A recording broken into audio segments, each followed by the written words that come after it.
ಒಂದು ಶ್ಲೋಕ.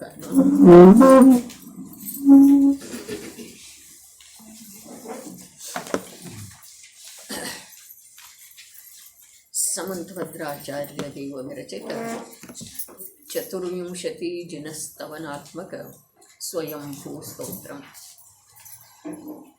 24 ತೀರ್ಥಂಕರರ ಸ್ತುತಿ ಮಾಡಿದರೆ ಇಂದಿಗೆ 1900 ವರ್ಷನ ಆಯ್ತು.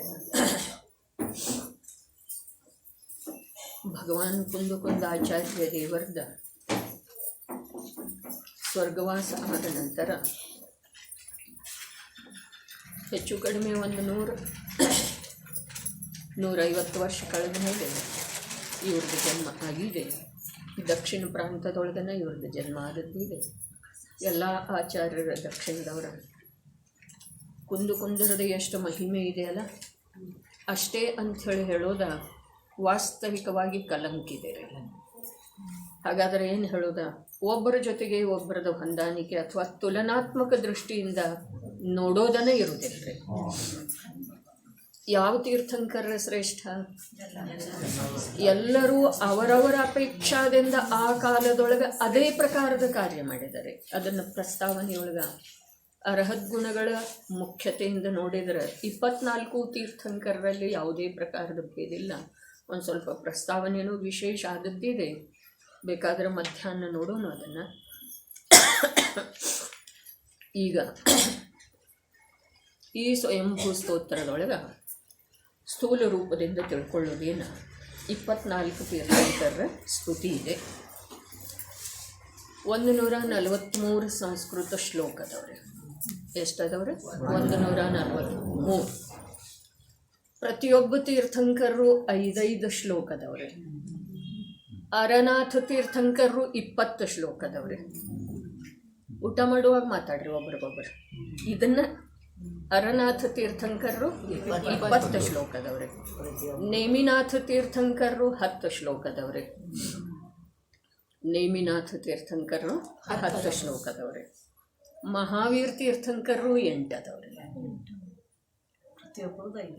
ಉಳಿದವ್ರು ಎಲ್ಲರೂ 5. ಒಟ್ಟಿಗೆ ಎಷ್ಟದವು? 143 ಸಂಸ್ಕೃತ ಶ್ಲೋಕ. ಭಕ್ತಾಮರ 9ನೇ ಶತಮಾನದೊಳಗಾಯ್ತಾರೆ.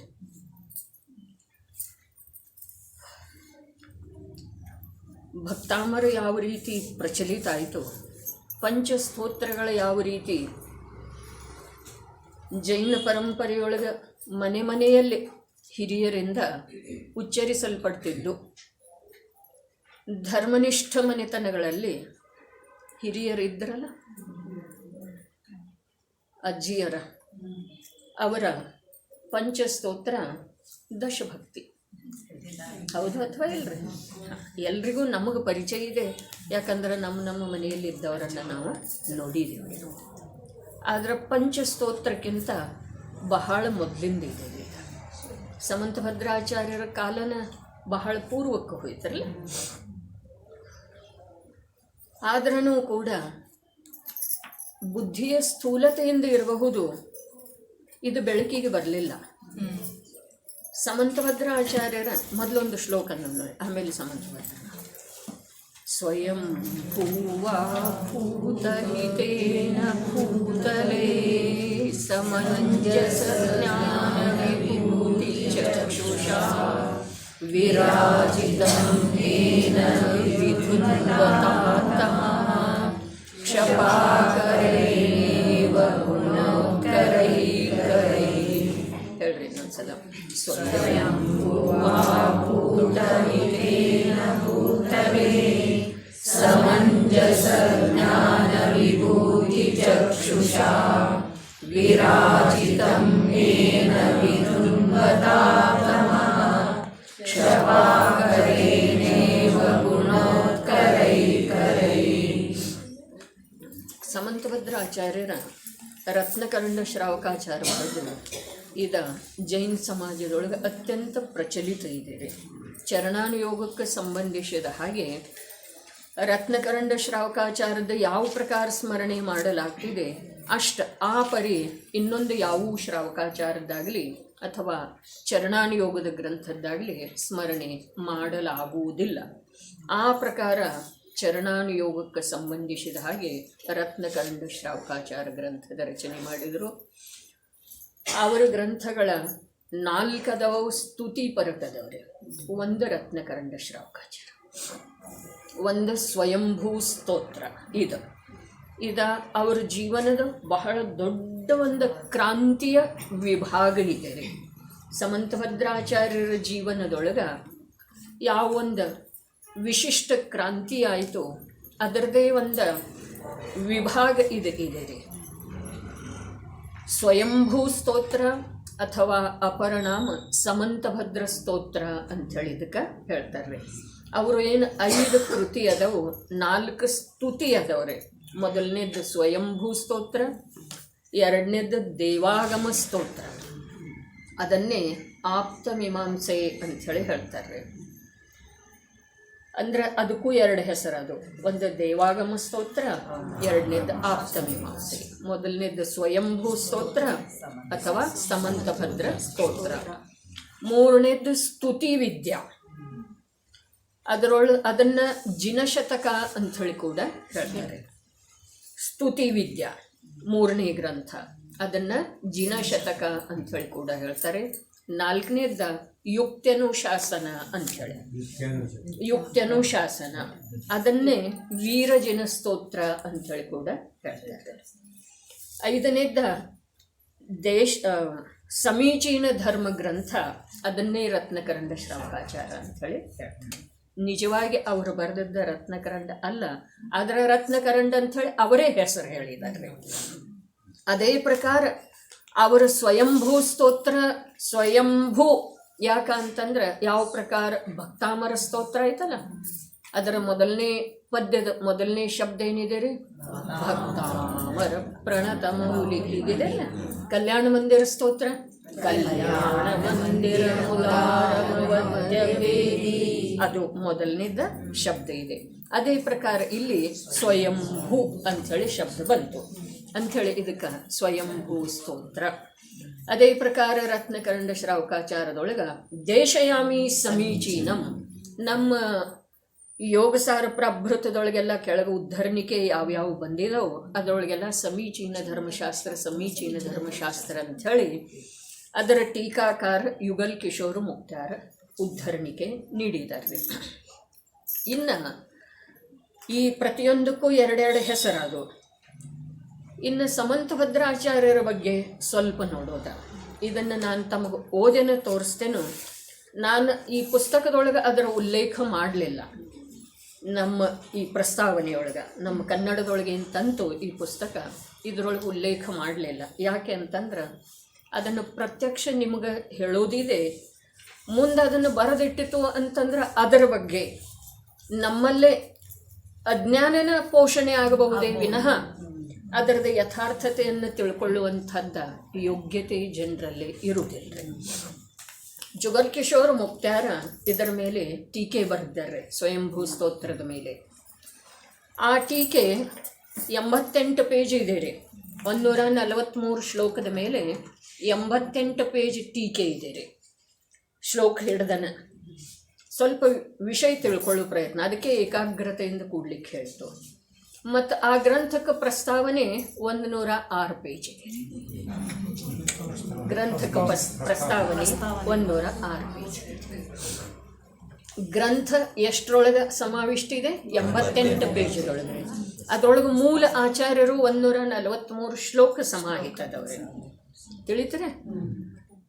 ಆ ಜುಗಲ್ ಕಿಶೋರ್ ಮುಕ್ತಾರ್ದ ಟೀಕೆಯನ್ನು ನೋಡಿದೆ ನಾನು. ಅದರ ಸಂಕ್ಷಿಪ್ತ ಇದ್ದ ಕಾರಣ ಪ್ರಭಾಚಂದ್ರಾಚಾರ್ಯ ಟೀಕೆಯನ್ನು, ಪ್ರಭಾಚಂದ್ರಾಚಾರ್ಯನವರು ಇದರ ಮೇಲೆ ಟೀಕೆ ಬರೆದಿದ್ದಾರೆ. ಅದು ಸ್ವಲ್ಪ ವಿಸ್ತಾರ ಇದ್ದ ಕಾರಣ ನಮಗೆ ಸ್ವಲ್ಪ ವಿಸ್ತಾರನೇ ಇರಲಿ ಅಂಥೇಳಿ ಅದನ್ನು ಮಾಡಿದ್ದೇನೆ. ಆ ಪ್ರಭಾಚಂದ್ರಾಚಾರ್ಯರ ಸಂಸ್ಕೃತ ಟೀಕಾ ಸಹಿತ ಮರಾಠಿಯೊಳಗೆ ಪ್ರಕಾಶಿತ ಮಾಡಿದ್ದಾರೆ 1939. ಜಿಂದಾಸ್ ಪಾರ್ಶ್ವನಾಥ್ ಫಡ್ಕುಲೆ ಅವರ ಅದನ್ನು ಮರಾಠಿಗೆ ಮಾಡಿದ್ದಾರೆ. ಮತ್ತು ಸಂಸ್ಕೃತ ಟೀಕಾ ಕೂಡ ಅವರು ಕೊಟ್ಟಿದ್ದಾರೆ. ಯಾವ ಪ್ರಕಾರ ನಮ್ಮ ಆತ್ಮಖ್ಯಾತಿಯೊಳಗೆ ಸಂಸ್ಕೃತ ಟೀಕಾ ಕೊಟ್ಟ ಕನ್ನಡ ಅನುವಾದ ಅಥವಾ ಹಿಂದಿ ಅನುವಾದ ಇದಾವ್ರಲ್ಲ, ಆ ಪ್ರಕಾರ ಅವರು ಸಂಸ್ಕೃತ ಟೀಕಾನು ಕೊಟ್ಟಿದ್ದಾರೆ. ಎಲ್ಲ ಕಂಟಿನ್ಯೂ ತೊಗೊಂಡಿದ್ದಾರೆ ಅವರು, ಹಾಗೇನು ವಿಭಾಗ ಮಾಡಿಲ್ಲ. ಆ ಪ್ರಭಾಚಂದ್ರ ಆಚಾರ್ಯ ಟೀಕೆಯನ್ನೇ ನಾವು ಕನ್ನಡದೊಳಗೆ ತಂದದ್ದು ಇದೆ. ಅದು ತಮ್ಮ ಕೈಯೊಳಗೆ ಈಗ ಇದೆ. ಈಗ ನಾನು ಸ್ವಲ್ಪ ಸಮಂತಭದ್ರಾಚಾರ್ಯರ ಸಲುವಾಗಿ ಸ್ವಲ್ಪ ಒಂದಿಷ್ಟ ಪರಿಚಯ ನೀಡ್ತೇನೆ. ಜುಗಲ್ ಕಿಶೋರ್ ಮುಕ್ತಾರ್ ಬರೆದದ್ದು ಮಾತು ಇಲ್ಲಿ ಇದೆ ರೀ. ನಾನು ಅದನ್ನು ಓದುತ್ತಾ ಹೋಗ್ತೇನೆ ರೀ. ಹೇಳಲಿಕ್ಕೇನೂ ಬರ್ತಿದೆ. ಅದರದ ಸಂಕ್ಷಿಪ್ತ 2 ಲೈನ್ ಒಳಗೆ ನಾನಲ್ಲಿ ಉಲ್ಲೇಖ ಮಾಡಿದ್ದೇನೆ ರೀ ಪ್ರಸ್ತಾವನೆಯೊಳಗೆ ನಮ್ಮ ಕನ್ನಡ ಭಾಷೆಯರ ಸಲುವಾಗಿ. ಆದರೆ ಅದನ್ನು ಸ್ಪಷ್ಟ ರೂಪದಿಂದ ತಿಳಿಸಿಲ್ಲ. ಅದಕ್ಕೆ ಕಾರಣ ಇಷ್ಟ ಇದೆ, ನಮ್ಮಲ್ಲೇ ತಿಳಿಯುವ ಯೋಗ್ಯತಾ ಇದೆಯಲ್ಲ, ಮುಂದಿನವರಿಗೆ ಇರ್ತಿದೆ ಇಲ್ಲ ಗೊತ್ತಿಲ್ಲ, ಮತ್ತು ಅಜ್ಞಾನ ಬಹಳ ಬೇಗ ಬೆಳೀತಿದೆ.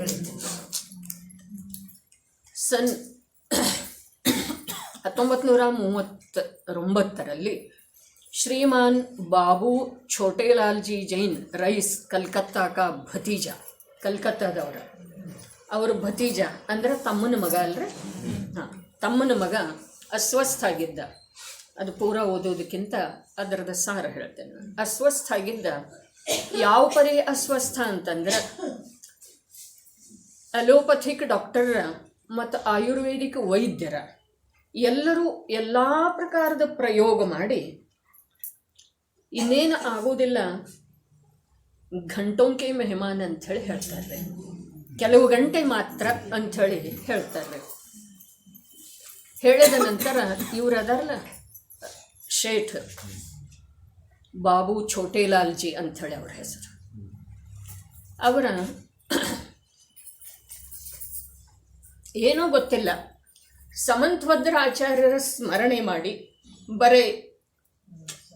ಬರೇ ಅವರ ಹೆಸರನ್ನ ಸ್ಮರಣೆ ಮಾಡಿ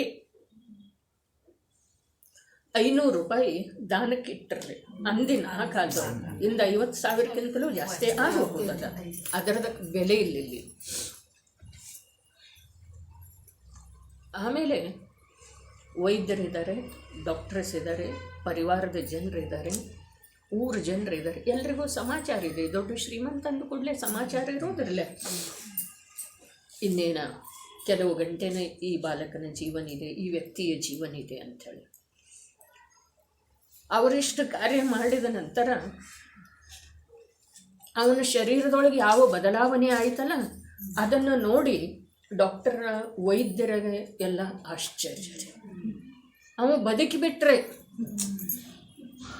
ಆಗ ಸ್ವಯಂಭೂ ಸ್ತೋತ್ರದ ಪ್ರಕಾಶನದ ಸಲುವಾಗಿ ಅವರು ಆ 500 ರೂಪಾಯಿ ಕೊಟ್ಟರು. ತೆಗೆದಿಟ್ಟಿದ್ರಿ ಅವರು.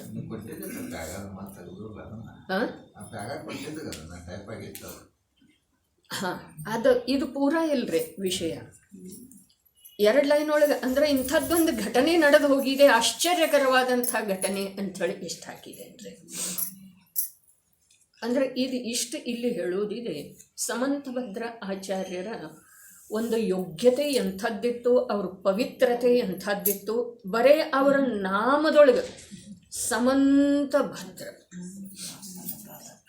ಕುಂದರ ಸ್ಮರಣೆ ಮಾಡಿದ ನಂತರ ಬರೇ ಆ ಶಬ್ದದೊಳಗೆ ನಮ್ಮಲ್ಲೇ ಆ ಪ್ರಕಾರದ ಭಕ್ತಿ ಸಮರ್ಪಣೆಯ ಭಾವ ಬೇಕ್ರಿ. ಏನೆಲ್ಲ ಆಗಬಹುದು, ಆದರೆ ಏನಾರೆ ಮಾಡೋ ಸಲುವಾಗಿ ಅದು ಸ್ಮರಣೆ ಮಾಡೋದಿರೋದಿಲ್ಲ. ವ್ಯತ್ಯಾಸ ಇರೋದಿಷ್ಟ ನೋಡ್ರಿ. ಧರ್ಮಾತ್ಮ ಪುರುಷರ ಮೇಲೆ ರಾಗಿರುವ ಮಾತು ಬೇರೆ, ಆದರೆ ರಾಗದ ಪಕ್ಷ ಇರ್ಕೊಳ್ಳೋದು. ರಾಗದ ಪಕ್ಷ ಅರ್ಥಾತ್ ಈ ರಾಗದಿಂದ ನನಗೆ ಲಾಭ ಆಗ್ತದೆ ಅನ್ನೋ ಪಕ್ಷ ಇರ್ಕೊಳ್ಳೋದು. ಈ ಪ್ರಕಾರ ಬರೇ ಸಮಂತಭದ್ರ ಆಚಾರ್ಯ ದೇವರ ನಾಮಸ್ಮರಣೆ ಮಾಡಿ ಆ ಮಹಾಪುರುಷ ತನ್ನ ವಿಕಲ್ಪದ ಪರಿಹಾರ ಮಾಡಿಕೊಂಡ. ಬರೀ ವಿಕಲ್ಪದ ಪರಿಹಾರ ಮಾಡಲಿಲ್ಲ, ವಿಕಲ್ಪ ಯಾವ ಕಾರಣದಿಂದ ಇತ್ತಲ್ಲ ಆ ಕಾರಣದೊಳಗ ಆಮೂಲಾಗ್ರ ಬದಲಾವಣೆ ಆಗಿ ಹೋಯಿತು. ಅದರ ಸಲುವಾಗಿ ಪ್ರಸ್ತಾವನೆಯೊಳಗನೂ ಮಾತು ಬಂದದ್ದಿದೆ.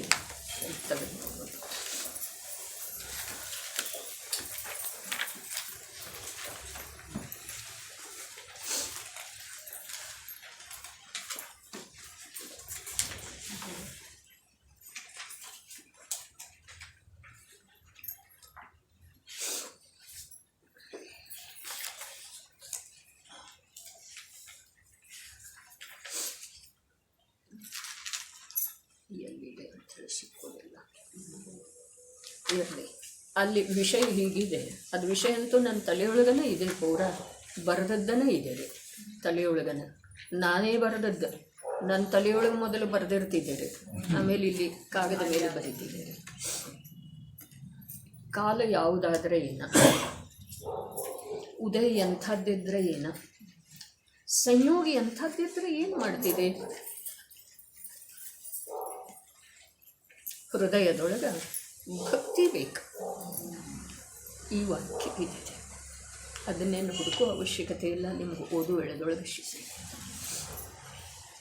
ಕಾಲ ಯಾವುದಾದರೆ ಚತುರ್ಥ ಕಾಲ ಬೇರೆ ಇರ್ತಿದೆ. ಅಂತರಂಗದ ಪರಿಣಾಮದ ಅನುಸಾರ ಜೀವನಿಗೆ ಸುಖ ದುಃಖ ಚತುರ್ಥ ಕಾಲದೊಳಗೂ ಆಗ್ತಾವ್ರೆ. ಪಂಚಮ ಕಾಲದೊಳಗನು ಅಂತರಂಗದ ಪರಿಣಾಮದ ಅನುಸಾರವಾಗಿನ ವರ್ತಮಾನದಲ್ಲಿನ ಸುಖ ದುಃಖ ಆಗ್ತವ್ರೆ. ಆಕುಲ ವ್ಯಾಕುಲತೆಯ ಅನುಭವ ಆಗ್ತಿದೆ, ಬೇಕಾದ್ರೆ ನಿಸ್ತರಂಗ ಶರಧಿಯ ಹಾಗೆ ಅನುಭವ ಆಗ್ತಿದೆ, ಬೇಕಾದರೆ ಶಾಂತ ಸ್ವಭಾವದ ಅನುಭವ ಆಗ್ತಿದೆ. 3 ಮಾತು ಹೇಳ್ತಾರಲ್ಲ, ಒಂದು ಆಕುಲ ವ್ಯಾಕುಲ ಇದೆ, ಅದು ಸಂಕ್ಲೇಶ ಪರಿಣಾಮ ಇದೆ. ಒಂದು ನಿಸ್ತರಂಗ ಅಬ್ಧಿ ಅಂಥೇಳಿ ಹೇಳ್ತು, ಅದು ವಿಶುದ್ಧ ಪರಿಣಾಮ ಇದೆ. ಶಾಂತ ನಿರಾಕುಲ ಒಂದು ಸಂವೇದನ ಆಗ್ತಿದೆ, ಅದು ಆತ್ಮನ ಪ್ರತ್ಯಕ್ಷ ಅನುಭೂತಿ ಇದೆ. ಯಾವ ಕಾಲಿದ್ರೆ ಅದರೊಳಗೆ ಏನಂದ್ರೆ ಬೇರೆ ಬರ್ತಿದೆ. ಸಂಕ್ಲೇಶ ಪರಿಣಾಮ ನಮ್ಮಲ್ಲೇ ಆಯಿತು ಅಂತಂದ್ರೆ ದುಃಖ ಆಕುಲ ವ್ಯಾಕುಲತೆ ಆಗ್ತಿದೆ, ಶಾಂತಿ ಆಗ್ತಿದೆ. ಅನುಭೂತಿ ಯಾವುದರದಾಗೋದು? ಆಕುಲತೆ ವ್ಯಾಕುಲತೆಯಿಂದನೇ ಆಗೋದಲ್ಲ, ಕ್ಷುಬ್ಧತೆಯಿಂದನೇ ಆಗೋದಲ್ಲ. ನಿಜ ಸಂಬೋಧನೆಯೊಳಗೆ ಏನು ಬಂತು? ಶಾಂತ ಚಿತ್ತ ನಿರ್ವಿಕಲ್ಪನ. ಏನಿದೆ? ನಾನು ಶಾಂತ ಚಿತ್ತ ಇದ್ದೇನೆ, ಅರ್ಥಾತ್ ನನ್ನಲ್ಲೇ ಏನೂ ಇಲ್ಲ. ಈಗ ಕರ್ತಾಕರ್ಮದ ವಿಭಾವಗಳನ್ನು ತ್ಯಜಿಸುವ ಮಾತಾಡು. ತ್ಯಜಿಸಿದ ನಂತರ ಏನಾಯಿತು? ಜ್ಞಾನಮಯ. ಜ್ಞಾನಂತೂ ಇತ್ತರೆ ಇಲ್ಲಿ ಇತ್ತಲ್ಲ ಕರ್ತಾಕರ್ಮದ ಗೊಂದಲ, ಜಗಳ, ತಂಟೆ, ಗದ್ದಲ. ಅದು ಹೋದ ನಂತರ ಅದೇನಾಯ್ತು? ಜ್ಞಾನ.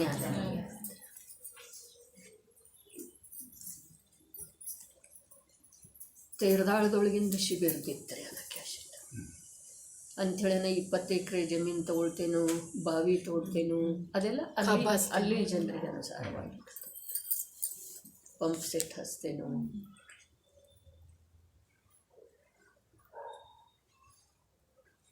ಕಾಲ ಯಾವುದಾದ್ರೆ ಈ ಕಾಲದೊಳಗೆ ಏನು ಆಗೋದಿಲ್ಲ. ಹೀಗೆಲ್ಲ ಈ ಕಾಲದೊಳಗನ ಬದಲಾದ್ರಲ್ಲ, ಈಗೆಲ್ಲ ಹೇಳಿರವ್ರ ವಿಷನ್ನ ಈ ಕಾಲದೊಳಗನ ಬದಲಾದ್ರ. ಬಬಿತಾ, ಸುಧಾತಾಯಿ, ಅಜಿತನ್ನ ಏನು ಹೇಳ್ರು? 1 ರೂಪಾಯಿ ಇತ್ತಂದ್ರೆ 4 ರೂಪಾಯಿ ತೊಗೊಳ್ಳಿಕ್ಕೆ ಮನಸ್ಸು ಆಗೋದಿಲ್ಲ. ಅಂದ್ರೆ ಅಂತರಂಗದ ಪರಿಣಾಮದಿಂದ, ಧರ್ಮದ ಶ್ರದ್ಧೆಯಿಂದ, ದೇವಶಾಸ್ತ್ರ ಗುರುಗಳ ಕುರಿತು ಭಕ್ತಿಯಿಂದ ಯಾವ ಫಲ ಸಿಗ್ತಿದೆ ಅದಕ್ಕೆ ಯಾವ ಕಾಲ ಕಾರಣ ಇಲ್ಲರಿ. ಕಾಲಕ್ಕೆ ಅದ ಒಳಪಟ್ಟದ್ದ ಅಲ್ಲ. ಪಂಚಮ ಕಾಲ ಇದ್ರೂ ಕೂಡ ನಮ್ಮ ಅಂತರಂಗದೊಳಗೆ 24 ತೀರ್ಥಂಕರರ ಸಲುವಾಗಿ ಭಕ್ತಿ ಬೇಕು, ಶ್ರದ್ಧೆ ಬೇಕು, ನಮ್ಮ ಕಲ್ಯಾಣದ ಉದ್ದೇಶ ಬೇಕ್ರಿ. ಇನ್ನೊಂದು ಮಾತು ಇಲ್ಲಿ ಈಗೇ ಹೇಳಲಿಕ್ಕೆ ಅಪೇಕ್ಷೆ ಪಡ್ತೇನೆ, ಮಧ್ಯಾಹ್ನ ಹೇಳಬೇಕನ್ನೋದಿತ್ತು. ಏನಪ್ಪ ಅಂತಂದ್ರೆ, ಈ ಜನವಾಣಿಯ ರಕ್ಷಣೆಯನ್ನು ತಮ್ಮ ಪ್ರಾಣದ ಅಂತಿಮ ಉಸಿರು ಇರುವವರೆಗೆ, ಶ್ವಾಸೋಚ್ಛ್ವಾಸ ಪ್ರಾಣ ಇದೆಯಲ್ಲ, ಅದರ ಅಂತಿಮ ಉಚ್ಛ್ವಾಸ ಇರುವವರೆಗೆ ಇದರ ಶ್ರದ್ಧೆ ಇರಬೇಕು, ರಕ್ಷಣೆಯ ಭಾವ. ಜನರಲ್ಲೇ ಹೀಗೊಂದು ಭಾವ ಉತ್ಪನ್ನ ಆಗಿದೆ. ನಾಳೆ ಇದನ್ನು ಓದವ್ರೆ ಯಾರ ಅಪಮಾನ ಆಗಬಾರ್ದು ಅಂಥೇಳಿ ಒಂದು ಭಾವ ನಿರ್ಮಾಣ ಆಗಿದೆ. ಮತ್ತು ಅಷ್ಟೇ ತೀವ್ರಗತಿಯಿಂದ ಅದು ಬೆಳೆದು ದೊಡ್ಡದು ಹೆಮ್ಮರಾಗಿದೆ. ಎಲ್ಲರಲ್ಲೂ ಅದೇ ಮಾತು, ಏಕಕಂಠದಿಂದ. ಆದ್ರೆ ಈಗಿಲ್ಲಿ ಕೂತಿರುವಂಥವ್ರಿಗೆಲ್ಲನ ನಾನು ಪ್ರತಿಜ್ಞೆ ಮಾಡಿಸ್ತಾ ಇದ್ದೇನೆ ಅಂಥೇಳಿ ಬೇಕಾದ್ರೆ ತಿಳ್ಕೊಂಡ್ರೂ ಅಡ್ಡಿ ಇಲ್ಲ. ಹಿಂದೊಂದು ಸಲ ಇಲ್ಲಿ ಸ್ವಾಧ್ಯಾಯದೊಳಗೆ ಬಂದಿತ್ತು, ಅದನ್ನು ಎಲ್ಲರೂ ಕೇಳಿದವ್ರನ್ನ ಅದೇ ಮೊಬೈಲ್ದ ಮೂಲಕ, ಯಾರು ಪ್ರತ್ಯಕ್ಷ ಇಲ್ಲ ಅವರು. ಒಂದು ವೇಳೆ ಮನೆಗೆ ಬೆಂಕಿ ಬಿತ್ತು, ಟೇಬಲ್ ಮೇಲೆ ಸಮಯ ಸಾರ ಇದೆ ಅಥವಾ ಜಿನವಾಣಿ ಇದೆ, ಯೋಗ ಸಾರ ಪ್ರಭೃತ ಇದೆ, ತೊಟ್ಲೊಳಗೆ ಮಗು ಇದೆ. ಹೇಳಿದ್ನಲ್ಲ, ಮಗುಕ್ಕಿಂತ ಮೊದಲು ಮಗು ಸತ್ರ ಸಾಯಲಿ ಸುಟ್ರೆ ಸುಡ್ಲಿ ಅನ್ನೋ ಭಾವ ನಾನಿಲ್ಲಿ ಹೇಳ್ತಾ ಇಲ್ಲ. ಅದನ್ನಂತೂ ಯಾರು ಬಿಡೋದನ್ನೇ ಇಲ್ಲ. ತಿಳಿತ್ರೆ, ಯಾರು ತಮ್ಮ ಮಗು ತೊಟ್ಲಲ್ಲಿ ಮಲಗಿತ್ತು ಅಂತಂದ್ರೆ ಅದನ್ನು ಯಾರೂ ಬಿಟ್ಟ ಹೊರಗೆ ಓಡಿ ಹೋಗೋದು ಸಾಧ್ಯ ಇಲ್ಲ ಅಗ್ನಿಕಾಂಡದಿಂದ. ಆದ್ರೆ ಮಗುವನ್ನೇ ಎತ್ಕೊಳ್ಳೋದು ಸ್ವಾಭಾವಿಕರೇ, ಹೌದೇನಿಲ್ಲ? ತನಗರಿವಿಲ್ಲದೆ ಯಾವ ಪ್ರಕಾರ ಸ್ತ್ರೀ ಮೈ ಮೇಲಿನ ಶರಗ ಜಾರಿದ್ರೆ ಸ್ವಾಭಾವಿಕವಾಗಿ ಅಲ್ಲಿ ಕೈ ಹೋಗ್ತಿದೆ, ಕಣ್ಣು ಬೇಕಾಗಿಲ್ಲ, ಬೇಕೆಂದ್ರೆ ಸ್ವಾಭಾವಿಕವಾಗಿ ಕೈ ಹೋಗ್ತಿದೆ, ಅದನ್ನು ಸರಿಪಡಿಸ್ತಿದೆ. ಹಾಗೆ ತಾಯಿಯ ಸ್ವಾಭಾವಿಕವಾಗಿ ಮಗುವನ್ನು ಎತ್ಕೊಳ್ಳುವಂಥ ಪ್ರವೃತ್ತಿ ತಾಯಿಯಿಂದ ಆಗ್ತಿದೆ. ಆದ್ರೆ ಅಂತರಂಗದೊಳಗೆ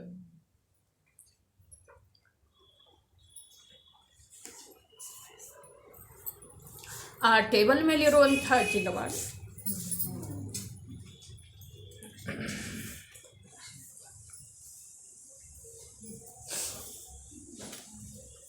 ತಗೊಂಡು ಬಂದೇನು ಅನ್ನುವ ಭಾವ ಇವತ್ತು ಮಾಡ್ರಿ. ಅದನ್ನು ಅಗ್ನಿಕಾಂಡದೊಳಗೆ ಬಿಟ್ಟು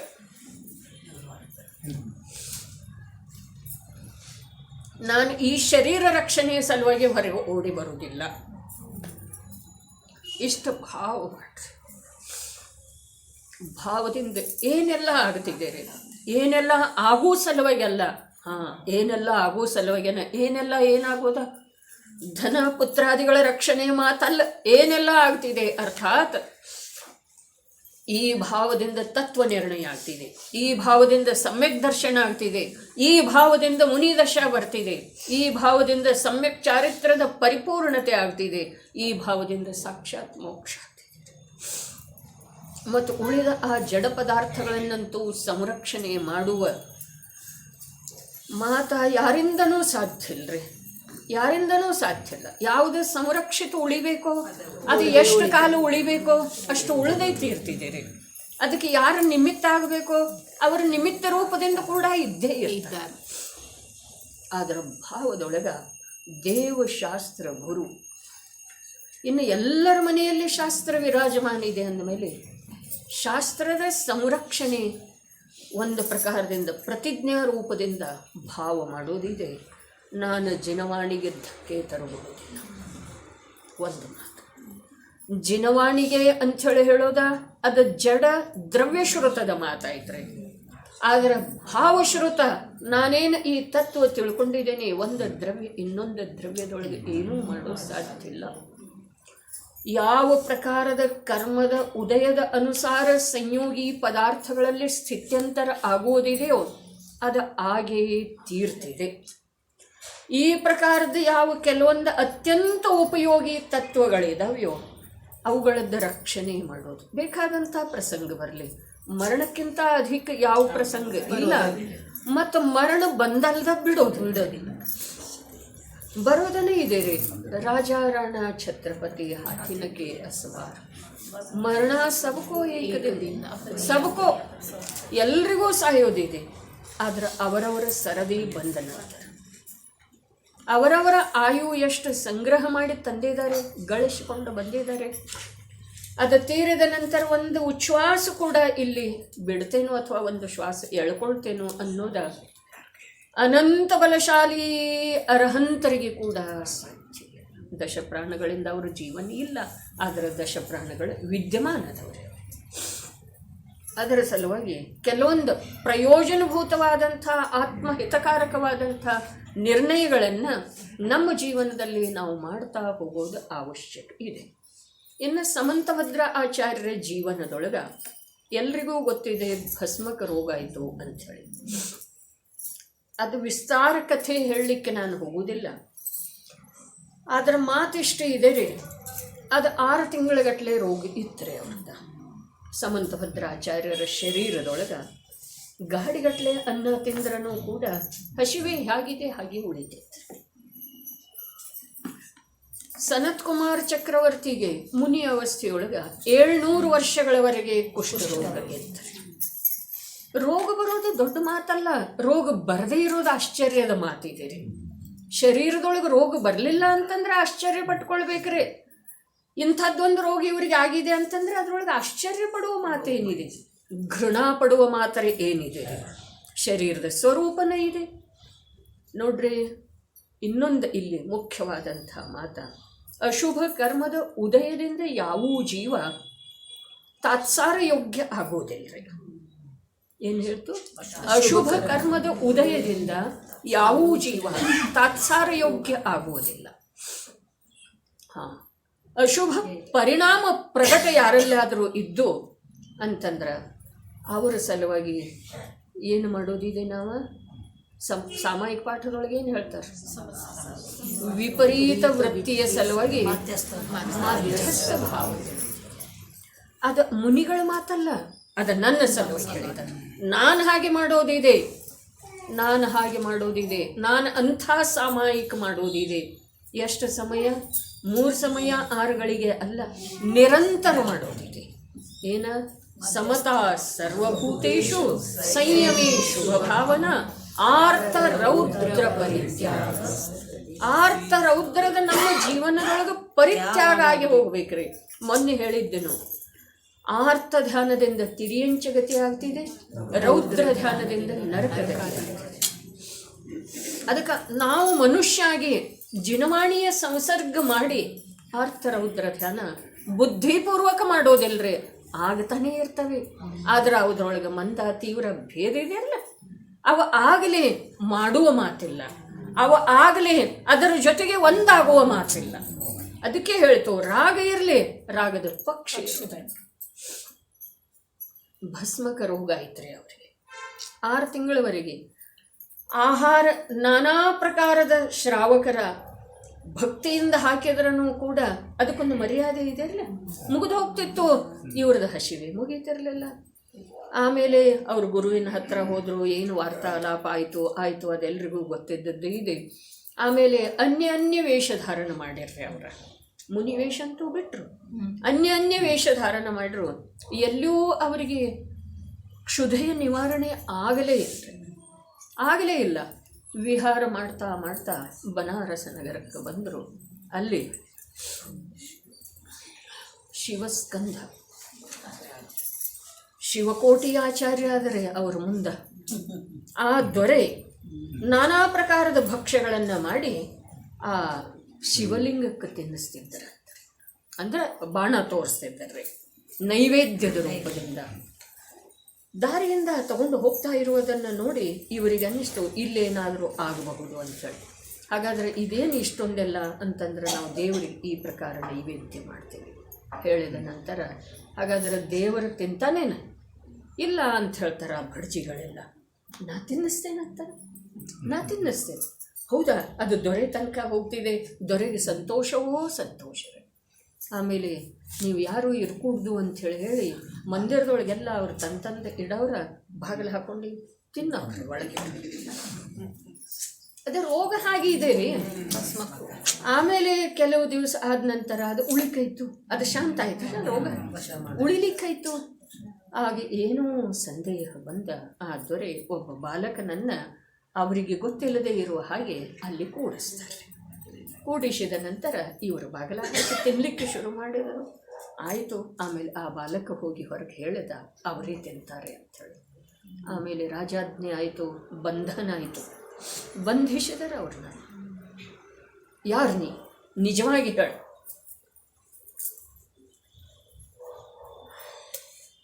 ಹೇಳಿದ ನಾಳೆ ಮುಂಜಾನೆ ನೀ. ಅವರಿಗೆ ಗೊತ್ತಾಯ್ತು ರೀ. ನೋಡ್ರಿ, ಮೊದಲಿನ ದೊರೆಗಳಿಷ್ಟು ಜ್ಞಾನಿ ಇರ್ತಿದ್ರು, ಪಂಡಿತಾದ ಹಿರಿಯರಿಷ್ಟು ಜ್ಞಾನಿ ಇರ್ತಿದ್ರು. ಇವು ಯಾರೇ ಉಚ್ಚ ಕುಲದವ ಅದನು ಅಂಥೇಳಿ ಹೇಳಿದ್ರು. ಆಮೇಲೆ ಹೇಳಿದರು, ನೀ ನನ್ನ ಈ ಭಗವಂತಗೆ ನಮಸ್ಕಾರ ಮಾಡಬೇಕು ನಾಳೆ ಎಲ್ಲರ ಎದುರಿ, ಇಡೀ ನಗರದ ಎದುರಿ ಅಂಥೇಳಿ ಹೇಳಿದ ನಂತರ ಇವು ಹೇಳಿದ್ರಲ್ಲ, ನಾ ಹೀಗಿದ್ದೆನು, ನಾ ಮುನಿ ದೀಕ್ಷಾಧಾರಣ ಮಾಡಿದ್ದೆನು, ನನಗೆ ಈ ಪ್ರಕಾರ ಭಸ್ಮ ರೋಗ ಆಯಿತು, ಅದಕ್ಕೆ ನಾ ಈ ಪ್ರಕಾರ ಮಾಡಿನು ಅಂಥೇಳಿ ಹೇಳಿದ್ರೆ, ಹಾಗಾದ್ರೆ ನೀ ನನ್ನ ದೇವನ ಜೊತೆ ಛಲ ಮಾಡಿದಿ, ಕಪಟ ಮಾಡಿದೆ ಅಂದಮೇಲೆ ನೀ ನನ್ನ ದೇವನಿಗೆ ನಮಸ್ಕಾರ ಮಾಡಬೇಕು. ಜೈನರು ಯಾರಿಗೆ ನಮಸ್ಕಾರ ಮಾಡೋದಿಲ್ಲ ಗೊತ್ತಿತ್ತಲ್ಲ ಅಂಥೇಳಿ ಅವ್ನು ಹೇಳಿದರೆ, ಬಂಧನದೊಳಗಿಟ್ಟ ನಾಳೆ 10 ಗಂಟೆಗೆ ಇಡೀ ನಗರವಾಸಿಗಳ ಎದುರಿಗೆ ನೀನು ಈ ನನ್ನ ದೇವಗೆ ನಮಸ್ಕಾರ ಮಾಡಬೇಕು. ಆಗ ಅವ್ರು ಹೇಳ್ತಾರೆ, ನಾನು ನಮಸ್ಕಾರ ಮಾಡಲಿಕ್ಕೆ ತಯಾರಾದೇನೋ, ಆದರೆ ನನ್ನ ನಮಸ್ಕಾರ ಸಹಿಸಿಕೊಳ್ಳುವಂಥ ಶಕ್ತಿ ನಿನ್ನ ದೇವರೊಳಗಿಲ್ಲ. ನನ್ನ ನಮಸ್ಕಾರವನ್ನು ತಡೆಯುವ ಶಕ್ತಿ ನಿನ್ನ ದೇವರಲ್ಲೇ ಇಲ್ಲ. ನೋಡೋಣ ನಾಳೆ ಅಂತ ಹೇಳಿ.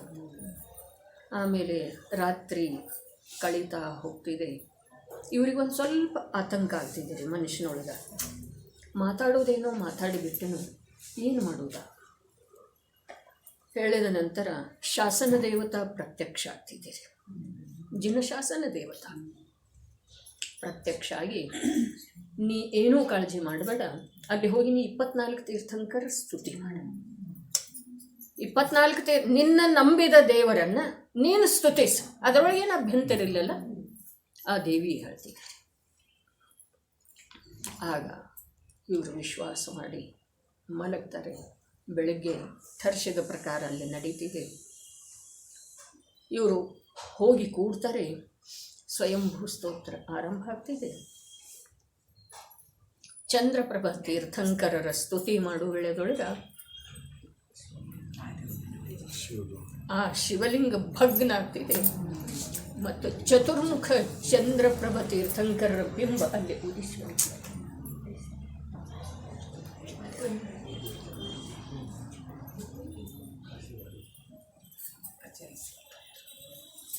ಅವರ ಶ್ರದ್ಧೆ ವ್ರತಭಂಗಾಗಿದ್ರನ್ರಿ. ಅವರ ದೀಕ್ಷಾ ಛೇದ ಮಾಡಿದ್ರು, ಲೋಕದ ದೃಷ್ಟಿಯಿಂದ ದೀಕ್ಷಾಚ್ಛೇದ ಮಾಡಿದ್ರು. ಅದರ ವೀತರಾಗತೆಯ ಕುರಿತು, ವೀತರಾಗತೆಯ ಸಾಧನೆಯ ಕುರಿತು ಅವರ ಅಂತರಂಗದೊಳಗೆ ಸ್ವಲ್ಪರೇ ವ್ಯತ್ಯಯ ಬಂದಿತ್ತೇನ್ರಿ? ಇಲ್ಲ. ಹಾಗೆ ಎಲ್ರಿಗೂ ಆಶ್ಚರ್ಯ ಆಗ್ತಿದೆ, ದೊರೆಗನೂ ಆಶ್ಚರ್ಯ ಆಗ್ತಿದೆ. ದೊರೆ ತನ್ನ ಆ ಮಿಥ್ಯಾ ಮತದ ಪರಿತ್ಯಾಗ ಮಾಡ್ತಾನೆ, ಜಿನಮತದ ಅಂಗೀಕಾರ ಮಾಡ್ತಾನೆ.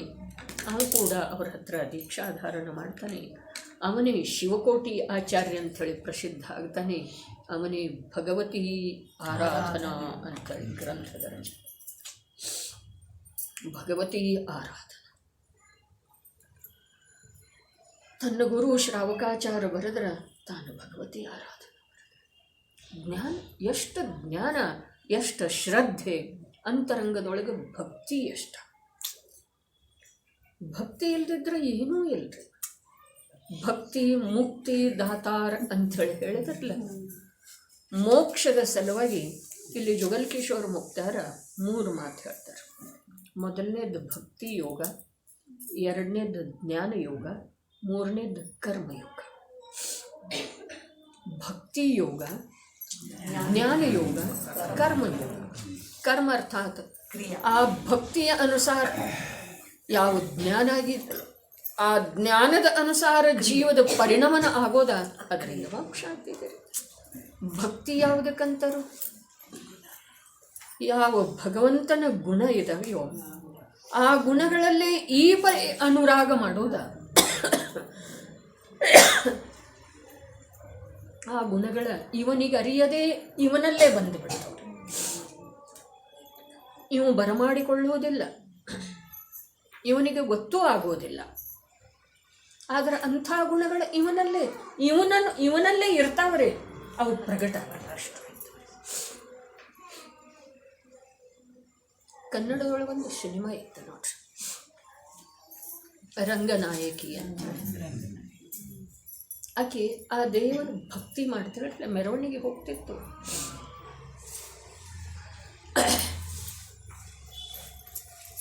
ಮೈ ಮೇಲಿನ ಬಟ್ಟೆ ಸೆರಗು ಬಿದ್ದು ಹೋದದ್ದ ಗೊತ್ತಿರಲಿಲ್ಲ.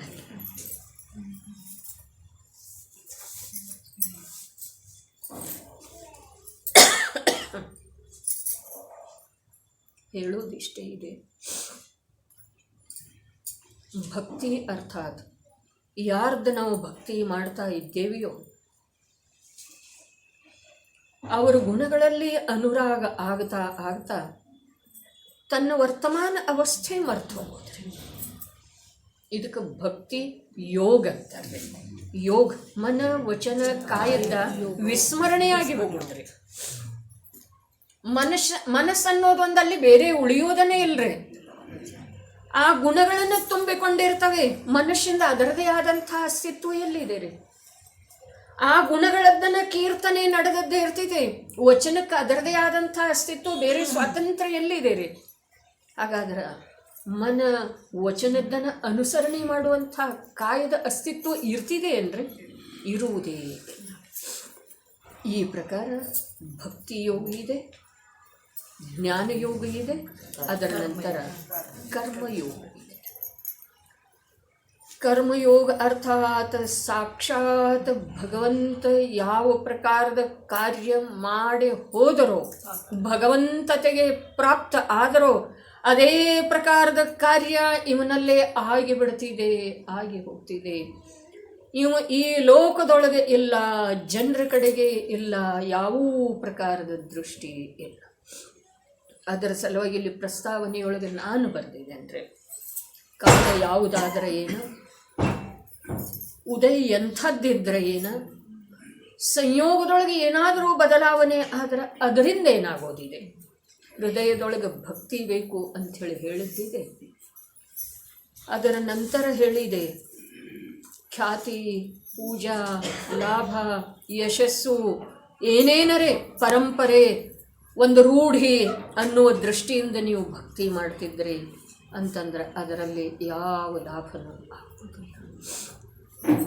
ಭಕ್ತಿ ಅನ್ನೋದ ಒಂದು ರಸ ಇದೆ ರೀ, ರಸ ಇದೆ.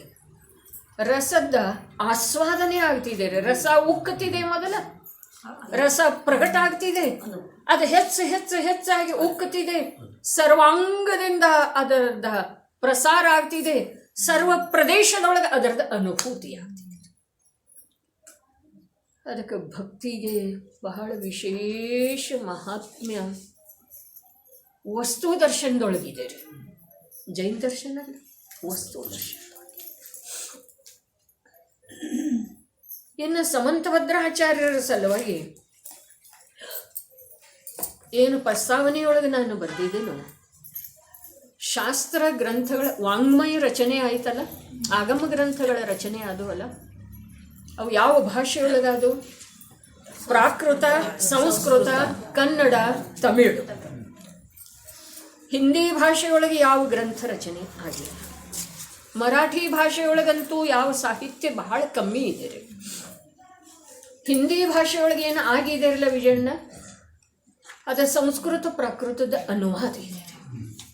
ಮೂಲ ಗ್ರಂಥ ರಚನೆ ಜೈನ ವಾಂಗ್ಮಯದೊಳಗೆ ಆದದ್ದ 4 ಭಾಷಾದೊಳಗೆ: ಸಂಸ್ಕೃತ, ಪ್ರಾಕೃತ, ಕನ್ನಡ ಮತ್ತು ತಮಿಳು. ಸಮಂತಭದ್ರಾಚಾರ್ಯರ ಜನ್ಮ ಇಂದಿನ ತಮಿಳುನಾಡಿನ ಕಂಚಿಯೊಳಗಡೆ, ಇಂದಿನ ತಮಿಳುನಾಡಿಗೆ ಸೇರಿದ್ದ. ಆದರೆ ಮೊದಲಂತೂ ಎಲ್ಲಿಂದ ಎಲ್ಲಿಯವರೆಗೆ ಕನ್ನಡ ನಾಡಿತ್ತರಿ? ಕಾವೇರಿಯಿಂದ ಗೋದಾವರಿವರೆಗಿರ್ದ ನಾಡದ ಕನ್ನಡದೋಳು ಎಲ್ಲ ಕನ್ನಡ. ಭಾಷಾವಾರ ಪ್ರಾಂತ ರಚನೆ ಆದ ನಂತರ ಇವೆಲ್ಲ ಈಗ ಆಗಿದವ್ರಿ. ಕರ್ನಾಟಕ, ಮಹಾರಾಷ್ಟ್ರ, ಹಿಂದೆ ಹೇಳಿದ್ದೆನ್ನ ರಟ್ಟರು, ಮಹಾರಟ್ಟರು ಅಂಥೇಳಿ ದೊರೆಗಳ ಹೆಸರು. ಆ ದೊರೆಗಳ ಹೆಸರಿನ ಮೇಲಿಂದ ಮಹಾರಾಷ್ಟ್ರ ಅನ್ನುವ ಪ್ರಾಂತ ಐತ್ರಿ. ಮತ್ತು ನಂತರ ಸ್ವಾತಂತ್ರ್ಯ ಬಂದ ನಂತರ ಭಾಷಾವಾರ ಪ್ರಾಂತ ರಚನೆ ಆಯ್ತಲ್ಲ, ಆವಾಗ ಇವೆಲ್ಲ ಆಗಿದೆ ಪ್ರಾಂತಗಳ. ಆದರೆ ನಿಜವಾಗಿ ಕನ್ನಡ ನಾಡಿನ ವೈಶಾಲ್ಯತೆ ಇಷ್ಟಿದೆ ರೀ ಅಂಥೇಳಿನ ಇಂದ ಸಾಂಗ್ಲಿ ಕೊಲ್ಲಾಪುರ ಜಿಲ್ಲಾದೊಳಗೆ ಕೂಡ ಕನ್ನಡ ಭಾಷೆ, ಮನೆಯಲ್ಲಿ ಆಡುವ ಭಾಷೆ ಕನ್ನಡನೇ ಇದೆ ರೀ. ಮತ್ತು ಅದಕ್ಕೆ ಜೈನ ಭಾಷೆ, ಕನ್ನಡಕ್ಕೆ ಜೈನ ಭಾಷೆ ಅಂತ. ಎರಡೂ ಜಿಲ್ಲಾದೊಳಗೆ ಸಾಂಗ್ಲಿ ಮತ್ತು ಕೊಲ್ಹಾಪುರ ಪ್ರತಿಯೊಂದು ಜೈನ ಮನೆಯೊಳಗೆ ಮನೆಯಲ್ಲಿ ಕನ್ನಡ ಮಾತಾಡ್ತಾರೆ. ಊರನ ಐತಿ ಕೇಳಿ, ಕನ್ನಡ ಅಂಥೇಳಿ ಊರನ ಐತೆ. ಮತ್ತು ಹಿಂದಕ್ಕೆ ನೀವು ಇದನ್ನು ಹೇಳಿರಲಿಲ್ಲ, ದಿವ್ಯಧ್ವನಿದೊಳಗೆ ಮುಖ್ಯ ಭಾಷೆ, ದಿವ್ಯಧ್ವನಿಯೊಳಗೆ ಏನು 18 ಮುಖ್ಯ ಭಾಷೆ, 700 ಉಪಭಾಷೆ ಇರ್ತಾವಲ್ಲ, 18 ಭಾಷೆಯೊಳಗ ಒಂದು ಕನ್ನಡ ಭಾಷೆ ಮುಖ್ಯ ಭಾಷೆ ಅದರೊಳಗಿದೆ. ನಮ್ಮ ಕನ್ನಡಿಗರ ವೈಭವ ಎಷ್ಟಿದೆ. ಅದಕ್ಕೆ ನಾ ಪದ್ಮಪುರಾಣೇನ ಸರ್ವಾರ್ಥ ಸಿದ್ಧಿ ವಿಮೋಚನೆ ಆಯ್ತಾ ಆ ವೇಳೆದೊಳಗೆ ಹೇಳಿದ ರಾಜ್ಕುಮಾರನ ಹಾಡ, ಹುಟ್ಟಿದರೆ ಅಲ್ಲ ಹುಟ್ಟಿದರೆ ಕನ್ನಡ ನಾಡಲ್ಲ, ಶ್ರೀವಂತನಾದರೂ ಕನ್ನಡ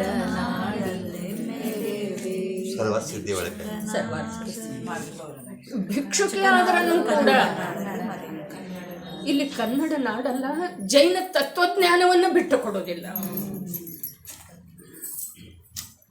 ಶ್ರೀಮಂತ ಆದ್ರೂ ಕೂಡ ದುಃಖ ಮೇ ಸಬ ಸುಮಿರನ ಕರೆ ಸುಖ ಮೇ ನ ಕರೆ ಕೋಯಿ, ಸುಖ ಮೇ ಜೋ ಸುಮಿರನ ಕರೆ ಕಾಹೇ ಕೋ ದುಃಖ ಹೋಯ್.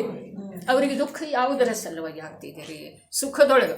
ಅದಕ್ಕೆ ಶ್ರೀವಂತನಾದರೂ ಕನ್ನಡ ನಾಡಲ್ಲಿ ಮೆರೆವೆ ಅಂದ್ರಲ್ಲ, ಶ್ರೀವಂತ ಆದ್ರೂ ಕೂಡ ತತ್ವಜ್ಞಾನವನ್ನು ಬಿಡೋದಿಲ್ಲ.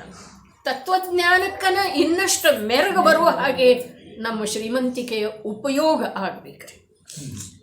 ಶ್ರೀಮಂತಿಕೆ ಉಪಯೋಗ ಯಾತಕ? ತತ್ವಜ್ಞಾನಕ್ಕನ ಇನ್ನಷ್ಟು ಹೊಳೆಬೇಕಾದ ಎಲ್ಲರ ಮೇಲೆ ಪ್ರಭಾವ ಬೀರಬೇಕು.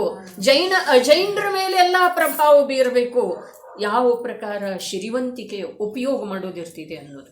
ಮತ್ತು ತೀರ ದರಿದ್ರತೆ ಬರೋದಂತೂ ಇಲ್ರಿ, ಬರೋದನೇ ಇಲ್ಲ. ಈ ಭವದೊಳಗೆ ನಮಗೆ ಯಾರಿಗೂ ದರಿದ್ರತೆ ಬರೋದನ್ನೇ ಇಲ್ಲ.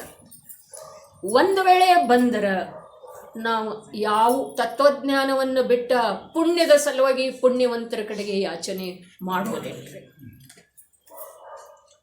ಇಲ್ಲಿ ಬರೆದು ಕೊಡ್ತೇನೆ, ನೀವು ಬೇಕಾದ್ರೆ ನಿಮ್ಮ ಗ್ರಂಥದೊಳಗೆ ಯಾವುದ್ರೊಳಗರೆ ಬರ್ಕೊಳ್ರಿ. ಯಾರಿಗೂ ನಮ್ಮ ಜೀವನ ಇರೋ ತನಕ ನಮ್ಮ ಜೀವನದೊಳಗೆ ನಮಗೆ ದರಿದ್ರತೆ ಬರೋದನ್ನೇ ಇಲ್ಲ. ಯಾಕೆ? ಆ ಪ್ರಕಾರದನ ಪುಣ್ಯ ಪರಿಣಾಮ ನಮ್ಮ ಅದ.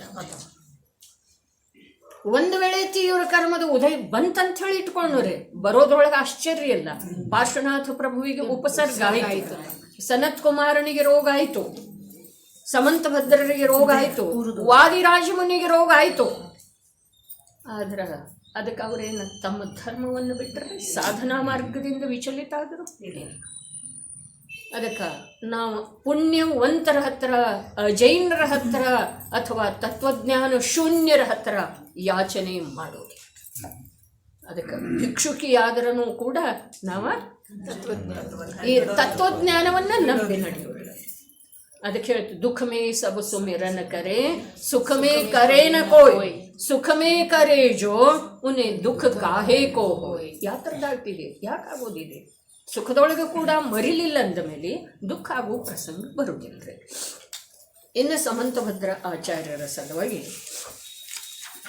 ಇವರು ನಿಜವಾಗಿ ಏನು ಪ್ರಸ್ತಾವನೆ ಬರ್ದಾರಂತ ಹೇಳೇನ್ರಲ್ಲ, ಯಾರು? ಜುಗಲ್ ಕಿಶೋರ್ ಮುಕ್ತ್ಯಾರ್. ಕನ್ನಡ ಶಿಲಾಲೇಖ ಅದಾವ ಸಮಂತಭದ್ರರ ಸಲುವಾಗಿ. ಅವುಗಳನ್ನು ಹೇಗಿದಾವ ಹಾಗೆ ಇಟ್ಟಿದ್ದಾರೆ. ಒಂದು ಓದಿ ತೋರಿಸ್ತೇನೆ. ಶ್ರೀ ವರ್ಧಮಾನ ಸ್ವಾಮಿಗಳ ತೀರ್ಥದೊಳು ನೋಡ್ರಿ, ಇಲ್ಲಿ ಕನ್ನಡ ಬರೆದದ್ದಿಲ್ಲ, ನಿಮಗೆ ತೋರಿಸ್ತೇನೆ. ಇದು ಶಿಲಾಲೇಖ ಇದೆ ರೀ, ಕನ್ನಡ ಎಲ್ಲಿದೆ, ಎಷ್ಟನೇ ನಂಬರ್ದ ಶಿಲಾಲೇಖ ಇದೆ, ಶ್ರವಣ ಬೆಳಗೊಳದೊಳಗೆ ಎಷ್ಟು ಶಿಲಾಲೇಖ ಅದಾವು ಎಲ್ಲಾನು ಕೊಟ್ಟಿದ್ದಾರೆ. ಅವರ ಪ್ರಸ್ತಾವನೆನ ನಿಜವಾಗಿ ಅಧ್ಯಯನ ಮಾಡುವ ಹಾಗೆ ಇದೆ. ಆದ್ರೆ ನಮ್ಮ ಕನ್ನಡ ಜನರಿಗೆ ಅಷ್ಟು ಆ ಸಾಹಿತ್ಯದೊಳಗೆ ರುಚಿ ಎಲ್ಲ, ಮೂಲ ವಿಷಯದೊಳಗೆ ರುಚಿ ಇದೆ ಅಂಥೇಳಿ ನಾನು ಕೊಟ್ಟಿಲ್ಲ ಅದನ್ನು. ವರ್ಧಮಾನ ಸ್ವಾಮಿಗಳ ತೀರ್ಥದೊಳು ಕೇವಲಿಗಳು, ವೃದ್ಧಿ ಪ್ರಾಪ್ತರು, ಶ್ರುತಕೇವಲಿಗಳು, ಪಲರುಂ ಸಿದ್ಧಿ ಸಾಧಿಪರ್. ಪಲರುಂ ವರ್ಧಮಾನ ಸ್ವಾಮಿಯ ತೀರ್ಥದೊಳಗ, ಅರ್ಥಾತ್ ವರ್ಧಮಾನ ಸ್ವಾಮಿ ಮೋಕ್ಷಕ್ಕೆ ಹೋದ ನಂತರ ಪಲರುಂ ಬಹಳಷ್ಟಾದರು ಏನಾದರೂ ಕೇವಲಿಗಳಾದರು, ವೃದ್ಧಿ ಪ್ರಾಪ್ತರಾದರು, ಶ್ರುತಕೇವಲಿಗಳಾದರು, ಸಿದ್ಧಿಯಂ ಪಡೆದು ಅದರೊಳಗೆ ತತ್ಯರ್ಥಂ ಅದೆಲ್ಲ ಅದರೊಳಗೆ ಸಹಸ್ರ ಗುಣಂ ಮಾಡಿ, ಅದು ಏನಿದೆಯಲ್ಲ ಅದನ್ನು ಸಹಸ್ರ ಗುಣಿತ ಮಾಡಿ ಹೇಳಿದ್ರತ್ತ ಸಮಂತಭದ್ರಾಚಾರ್ಯ. ಏನು ಇದೆಯಲ್ಲ ವಿಷಯ ಸಹಸ್ರ ಗುಣಿತ ವೃದ್ಧಿ ಮಾಡಿ ಹೇಳಿದ್ರಂತವ್ರು. ಸಹಸ್ರಗುಣಂ ಮಾಡಿ ಸಮಂತಭದ್ರ ಸ್ವಾಮಿಗಳು ಸುಂದರ ಅಷ್ಟು ಹೇಳಿದರು. ಮುಂದೆ ಟಿಮ್ ಇಟ್ಟಿದ್ದಾರೆ, ಅದೇನಿದೆ ಅದನ್ನು ನೀವು ಓದ್ಕೊಳ್ರಿ ಅಂತ ಹೇಳಿದಾರ್ರಿ. ಇಷ್ಟು ಕೊಟ್ಟಿದಾರ್ರಿ. ಅವರ ಏನು ಮಾಡಿದರು ಸಮಂತಭದ್ರಾಚಾರ್ಯರ? ಮಹಾವೀರ ತೀರ್ಥಂಕರರ ಯಾವ ಶಾಸನ ಇದೆಯಲ್ಲ, ಧರ್ಮತೀರ್ಥ ಇದೆಯಲ್ಲ, ಆ ಧರ್ಮತೀರ್ಥ ಉಳಿಯುವ ಸಲುವಾಗಿ ಅದರ ರಹಸ್ಯವನ್ನು ಈ ಪರಿ ಪ್ರಕಟ ಮಾಡಿದಾರಲ್ಲ. ಒಂದಿತ್ತಂದ್ರೆ 1000 ಗುಣ ಅದನ್ನು ಹೆಚ್ಚು ಮಾಡಿದ್ದಾರೆ. ಭೂತಗನ್ನಡಿ ಇರ್ತಿದೆಯಲ್ಲ, ಅದೇನು ಮಾಡ್ತಿದೆ, ಸೂಕ್ಷ್ಮವಾದಂಥ ಅಕ್ಷರವನ್ನು ನೋಡಿದರೆ ಅದು ದೊಡ್ಡದು ಮಾಡಿ ತೋರಿಸ್ತಿದ್ದಾರೆ. ಹಾಗೆಯೇ ಆ ಯಾವ ರಹಸ್ಯಮಯವಾದಂಥ ತತ್ವ ಇದೆಯಲ್ಲ, ಅದನ್ನು 1000 ಪಾಲು ದೊಡ್ಡದು ಮಾಡಿ ಹೇಳಿದ್ದಾರೆ. ಅಮೃತಚಂದ್ರಾಚಾರ್ಯ ಏನು ಹೇಳ್ರು? ಸೂಕ್ಷ್ಮ ಭಗವಂತ. ಇವರು ಅದನ್ನು ಸ್ಪಷ್ಟಪಡಿಸಿ ತೋರಿಸಿದ್ದಾರೆ ಅಂಥೇಳಿ ಹೇಳಿದ್ದಾರೆ.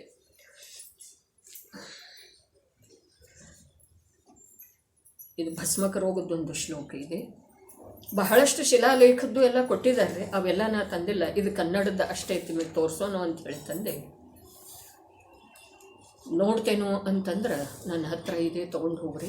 ಇಲ್ಲ ಅಂತಂದ್ರೆ PDF ಸಿಕ್ತಿದೆ. ವರ್ಧಮಾನ ಯಾರವರ ವೀರಸಾಗರ ಶಾಸ್ತ್ರಿ ಬಿಟ್ಟಿದ್ರು. ಎಲ್ಲನೂ ನಾನು ಅದು ಪ್ರಿಂಟೌಟ್ ಅಜಿತನ್ನ ತೆಗೆದುಕೊಟ್ಟಿದ್ದರು. ನನ್ನ ಹತ್ರ ಎಲ್ಲನೂ ಇದ್ದವು.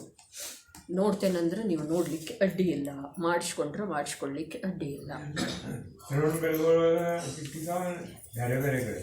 ಶ್ರವಣ ಬೆಳಗೊಳದೊಳಗೆ ಶಿಲಾಲೇಖರೆ ಮತ್ತು ಚನ್ನಕೇಶವ ಮಂದಿರದೊಳಗನ್ನು ಸಿಕ್ಕಿದೆ. ಇದೇನು ಹೇಳ್ತು, ಇದು ಬೇಲೂರದೊಳಗಿಂದ್ರೆ ಚನ್ನಕೇಶವ ಜಿನಾಲಯದೊಳಗೆ ಛತ್ ಮೇಲೆ ಇದೆ ಅಂತ ಹೇಳಿ ಹೇಳಿದ್ದಾರೆ ಅವರು. ಈ ಶಿಲಾಲೇಖ ಸಮಂತಭದ್ರಾಚಾರ್ಯರ ಮಾತು.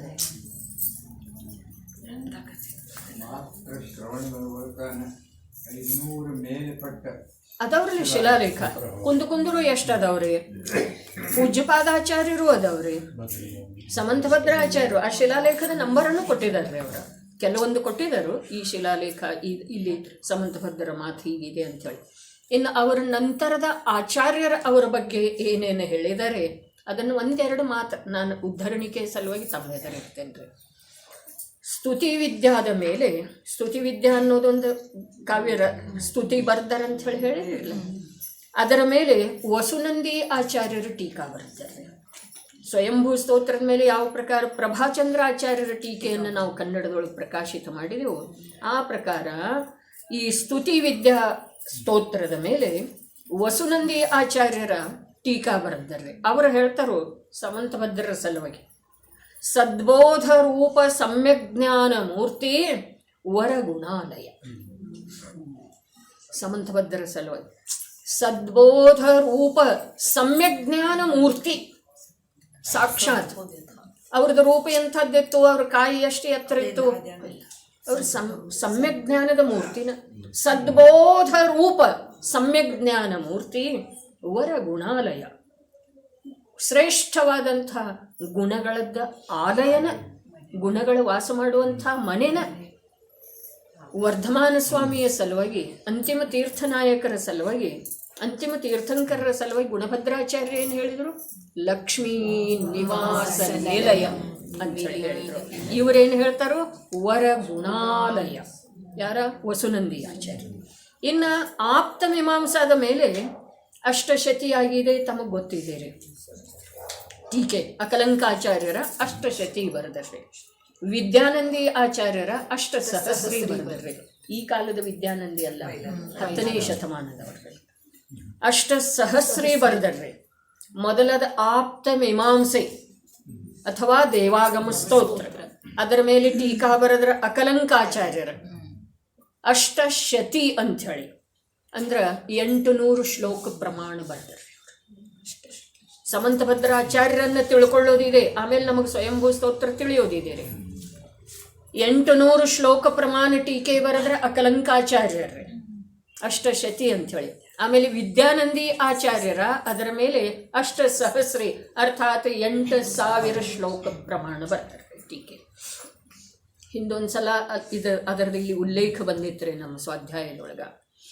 ಯಾವ ವೇಳೆದೊಳಗೆ ಸ್ವಾಮೀಜಿ ಸೋನಗಡದೊಳಗೆ ಸಮಯ ಸಾರದ ಬಹಳಷ್ಟು ಬೆಳಕಿಗೆ ಬಂತಲ್ಲ ಸಮಯ ಸಾರದ, ಆ ವೇಳೆದೊಳಗೆ ಆ ಪ್ರಬುದ್ಧ ಜನರ, ಧರ್ಮದ ಸಲುವಾಗಿ ಸಮರ್ಪಿತ ಜನರ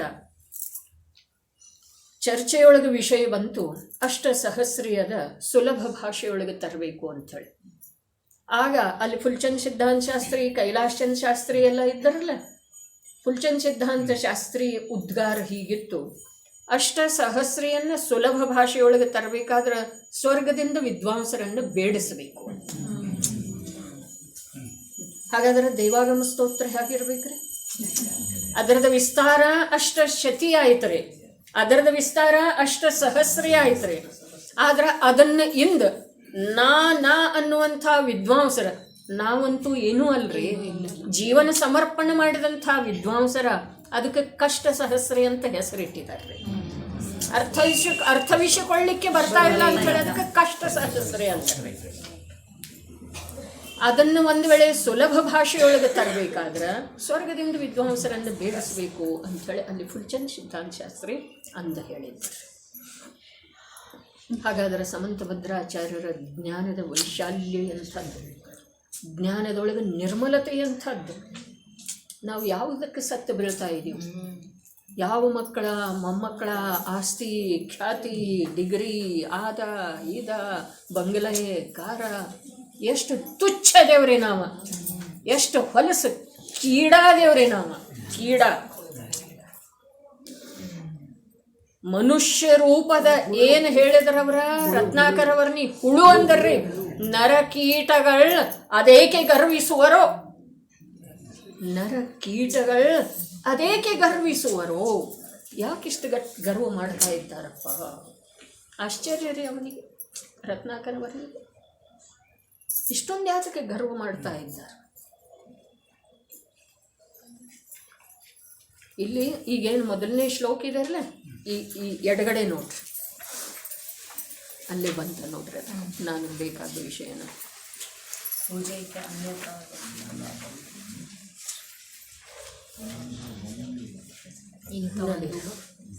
ಭಕ್ತಿಯ ಕೃತಿ. ಹಾಂ, ಏನು ಹೇಳ್ತು?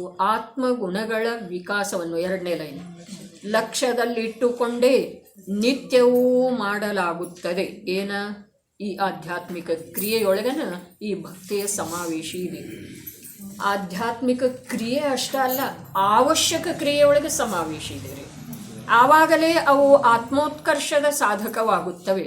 ಅನ್ಯಥಾ ಲೌಕಿಕ ಲಾಭ, ಪೂಜೆ, ಪ್ರತಿಷ್ಠೆ, ಕೀರ್ತಿ, ಭಯ, ರೂಢಿ ಮೊದಲಾದವುಗಳಿಗೆ ವಶವಾಗಿ ಮಾಡಿದರೆ ಅವುಗಳಿಂದ ಪ್ರಶಸ್ತ ಅಧ್ಯವಸಾಯವಾಗುವುದಿಲ್ಲ. ಮತ್ತು ಪ್ರಶಸ್ತ ಅಧ್ಯವಸಾಯವಿಲ್ಲದೆ ಸಂಚಿತ ಪಾಪಗಳ ಅಥವಾ ಕರ್ಮಗಳ ನಾಶವಾಗುವುದಿಲ್ಲ. ನಿಜವಾಗಿ ಹೇಳಬೇಕೆಂದರೆ ಏನು ಹೇಳಬೇಕಂತೀ? ಎಲ್ಲಿಯವರೆಗೆ ಮನುಷ್ಯನ ಅಹಂಕಾರವು ಸಾಯುವುದಿಲ್ಲ, ಅಲ್ಲಿಯವರೆಗೆ ಅವನ ವಿಕಾಸದ ಭೂಮಿಕೆಯ ನಿರ್ಮಾಣವಾಗುವುದಿಲ್ಲ.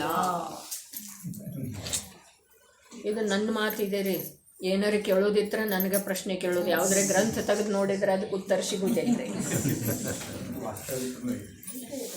ಅದರದ ಚಿಂತನ ಮಂಥನ ಮಾಡೋದ, ಅದಕ್ಕೆ ವಿರುದ್ಧವಾಗಿ ತರ್ಕ ಏನಾರೇ ಇದ್ರೂ ಪ್ರಶ್ನೆ ಕೇಳೋದು ನನ್ನನ್ನು. ಇನ್ನು ಈ ಯುಕ್ತಾನುಶಾಸನದ ಮೇಲೆ ವೀರ ಜಿನಸ್ತೋತ್ರ ಅಂಥೇಳಿ ಇನ್ನೊಂದು ಹೆಸರು ಅಪರನಾಮದರ್ದ. ಅದರ ಮೇಲೆ ವಿದ್ಯಾನಂದ ಸ್ವಾಮಿ ಟೀಕೆ ಇದೆ ರೀ. ಅದೇ ವಿದ್ಯಾನಂದಾಚಾರ್ಯರು ಅಷ್ಟಸಹಸ್ರಿ ಬರೆದವರನ್ನ ಅವ್ರದ್ದು ಟೀಕೆ ಇದೆ ರೀ ಈ ಸ್ತುತಿ ಮೇಲೆ. ಯಾವುದರ ಮೇಲೆ? ಯುಕ್ತಾನುಶಾಸನ ಅಂಥೇಳಿ. ಅವರು ಅದರೊಳಗೆ ಏನು ಹೇಳ್ತಾರೋ, ಸ್ವಾಮಿ ಸಮಂತ ಭದ್ರರ ನಿರ್ದೋಷ ವಚನ ಜಯವಂತವಾಗಿರಲಿ. ಸ್ವಾಮಿ ಸಮಂತ ಭದ್ರರ ನಿರ್ದೋಷ ವಚನ ಜಯವಂತವಾಗಿರಲಿ. ಇನ್ನೊಂದು ಮಾತು ಅವರೇನು ಹೇಳ್ತಾರೋ, ಪರೀಕ್ಷಕರ ಸಲುವಾಗಿ ಕುನೀತಿ ಮತ್ತು ಕುಪ್ರವೃತ್ತಿ ರೂಪದ ನದಿಗಳನ್ನು ಒಣಗಿಸಿದ್ದಾರೆ. ಅವರೇನು ಮಾಡಿದರು? ಪರೀಕ್ಷಕರ ಸಲುವಾಗಿ ಹೇಳಿದರು. ಏನ? ಕುನೀತಿ ಮತ್ತು ಕುಪ್ರವೃತ್ತಿ ಅನ್ನುವ ಯಾವ ಎರಡು ನದಿಗಳು ಹರಿತಾ ಇದ್ದೋಲ್ಲ ಅವನ್ನೆಲ್ಲ ಒಣಗಿಸಿಬಿಟ್ಟು ಅಂಥೇಳನ ವಸುನಂದಿ ಆಚಾರ್ಯರು ಏನಂದ್ರು? ಸದ್ಬೋಧ ರೂಪ ಸಮ್ಯಕ್ ಜ್ಞಾನ ಮೂರ್ತಿ ವರಗುಣಾಲಯ. ಇಷ್ಟೆಲ್ಲ ಇದು ಸಮಂತ ಭದ್ರದ ಅಲ್ಪ ಪರಿಚಯ ಐತ್ರಿ. ತಮ್ಮದ ಅಪೇಕ್ಷೆ ಇತ್ತು ಅಂತಂದ್ರೆ ಒಂದು 100 ಪ್ರತಿ ಪ್ರಿಂಟ್ ಮಾಡಿಸ್ತೇನೆ. ಅದು ಜುಗಲ್ ಕಿಶೋರ್ ಮುಕ್ತಾರ ಏನು ಮಾಡಿದಾರೋ ಅದನ್ನು ತಮ್ಮ ಕೈಗೆ ಕೊಡ್ತೇನೆ. ಅಷ್ಟ ಸಂಶೋಧನೆ ಮಾಡಿದರು. 4 ಜನರು ನನ್ನ ಭಾಷೆಯರು ತಿಳಿಲಿ ಅನ್ನೋ ಭಾವ. ಇನ್ನೊಂದು ಮಾತು ಹೀಗಿದೆ, ಈ ಮುಂದಿನ ವಿಚಾರ ಇವೇನು ಈಗ 5 ಹೇಳ್ತಲ್ಲ, ಸ್ವಯಂಭೂ ಸ್ತೋತ್ರ, ದೇವಾಗಮ ಸ್ತೋತ್ರ, ಸ್ತುತಿ ವಿದ್ಯಾ, ಯುಕ್ತ್ಯನುಶಾಸನ್, ರತ್ನಕರಂಡ ಶ್ರಾವಕಾಚಾರ್ಯ, ಇವು 5ರದ್ದು ಸಮಂತ ಭದ್ರ ಗ್ರಂಥಾವಲಿ ಅಂಥೇಳಿ ಅವು 5 ಗ್ರಂಥಗಳನ್ನು ಏಕತ್ರಿತ ಮಾಡಿದ್ದೊಂದು PDF ಬಂದದ್ದಿದೆ. ಅದನ್ನೂ ನಾನು ಈ ಪ್ರಕಾರ ಪ್ರಿಂಟೌಟ್ ತೆಗ್ಸಿದ್ದೇನೆ ರೀ. ಆ ಶ್ಲೋಕ ಅಷ್ಟು ಸಂಕ್ಷಿಪ್ತ ಶ್ಲೋಕಾರ್ಥ ಇದ್ದಷ್ಟನ ಅರ್ಥ. ಇವು 5 ಕೃತಿ ಒಟ್ಟಿಗೆ ತರಬೇಕು. ಒಂದೇ ಗ್ರಂಥ ಇದೆ, ಅದನ್ನೂ ತರಬೇಕು ಅಂಥೇಳಿ ವಿಚಾರ ಇದೆ. ಜಿಜ್ಞಾಸು ಜೀವರುಗಳ ಜಿಜ್ಞಾಸೆ ಎಷ್ಟಿದೆ ಅದನ್ನು ನೋಡೋದು. ಧನ ಸಹಾಯ ಯಾರ್ದೂ ಬೇಕಿಲ್ಲ. ಒಂದು ಮಾತು ಕ್ಷಮಾ ಕೇಳೋದಿತ್ತು, ಏನು ಕೆಲಸ ನಡೆದೈತಿ ಅಂಥೇಳಿ ಫೋನ್ ಮೇಲೇನೂ ಕೇಳ್ತಿದ್ರು. ಇಕ್ಯೂ ಪ್ರತ್ಯಕ್ಷ ಏನು ಮಾಡ್ಕದಿರಿ ಈಗ? ಮಾಡ್ಕದೇನೂ ಖರೆ ಹೇಳುವುದಿಲ್ಲ ನಿನಗೆ, ಯಾಕಂದ್ರೆ ನನಗೆ ಬಾಧ ಐತಿ ಹೇಳುವುದಿಲ್ಲ ಅಂಥೇಳಿ. ಯಾಕಂದ್ರೆ ನಮ್ದೊಂದು 5,000 ತಗೊಳ್ಳಿ, ನಮ್ದೊಂದು ಬಹಳ ದಿವಸದಿಂದ ನಾನು ಹಾಕಿರಲಿಲ್ಲ. ಅದು ಏನು ಉತ್ಕೃಷ್ಟ ಭಾವ ಅಲ್ಲ, ಆದರೆ ಒಂದು ಭಾವ ಸಲುವಾಗಿ ನಿಮ್ಮಗಳ ಭಾವಗಳನ್ನು ನಾನು ಭಂಗ ತಂದಿದ್ದೇನೋ ಅದಕ್ಕೆ ಕ್ಷಮಿಸಿ.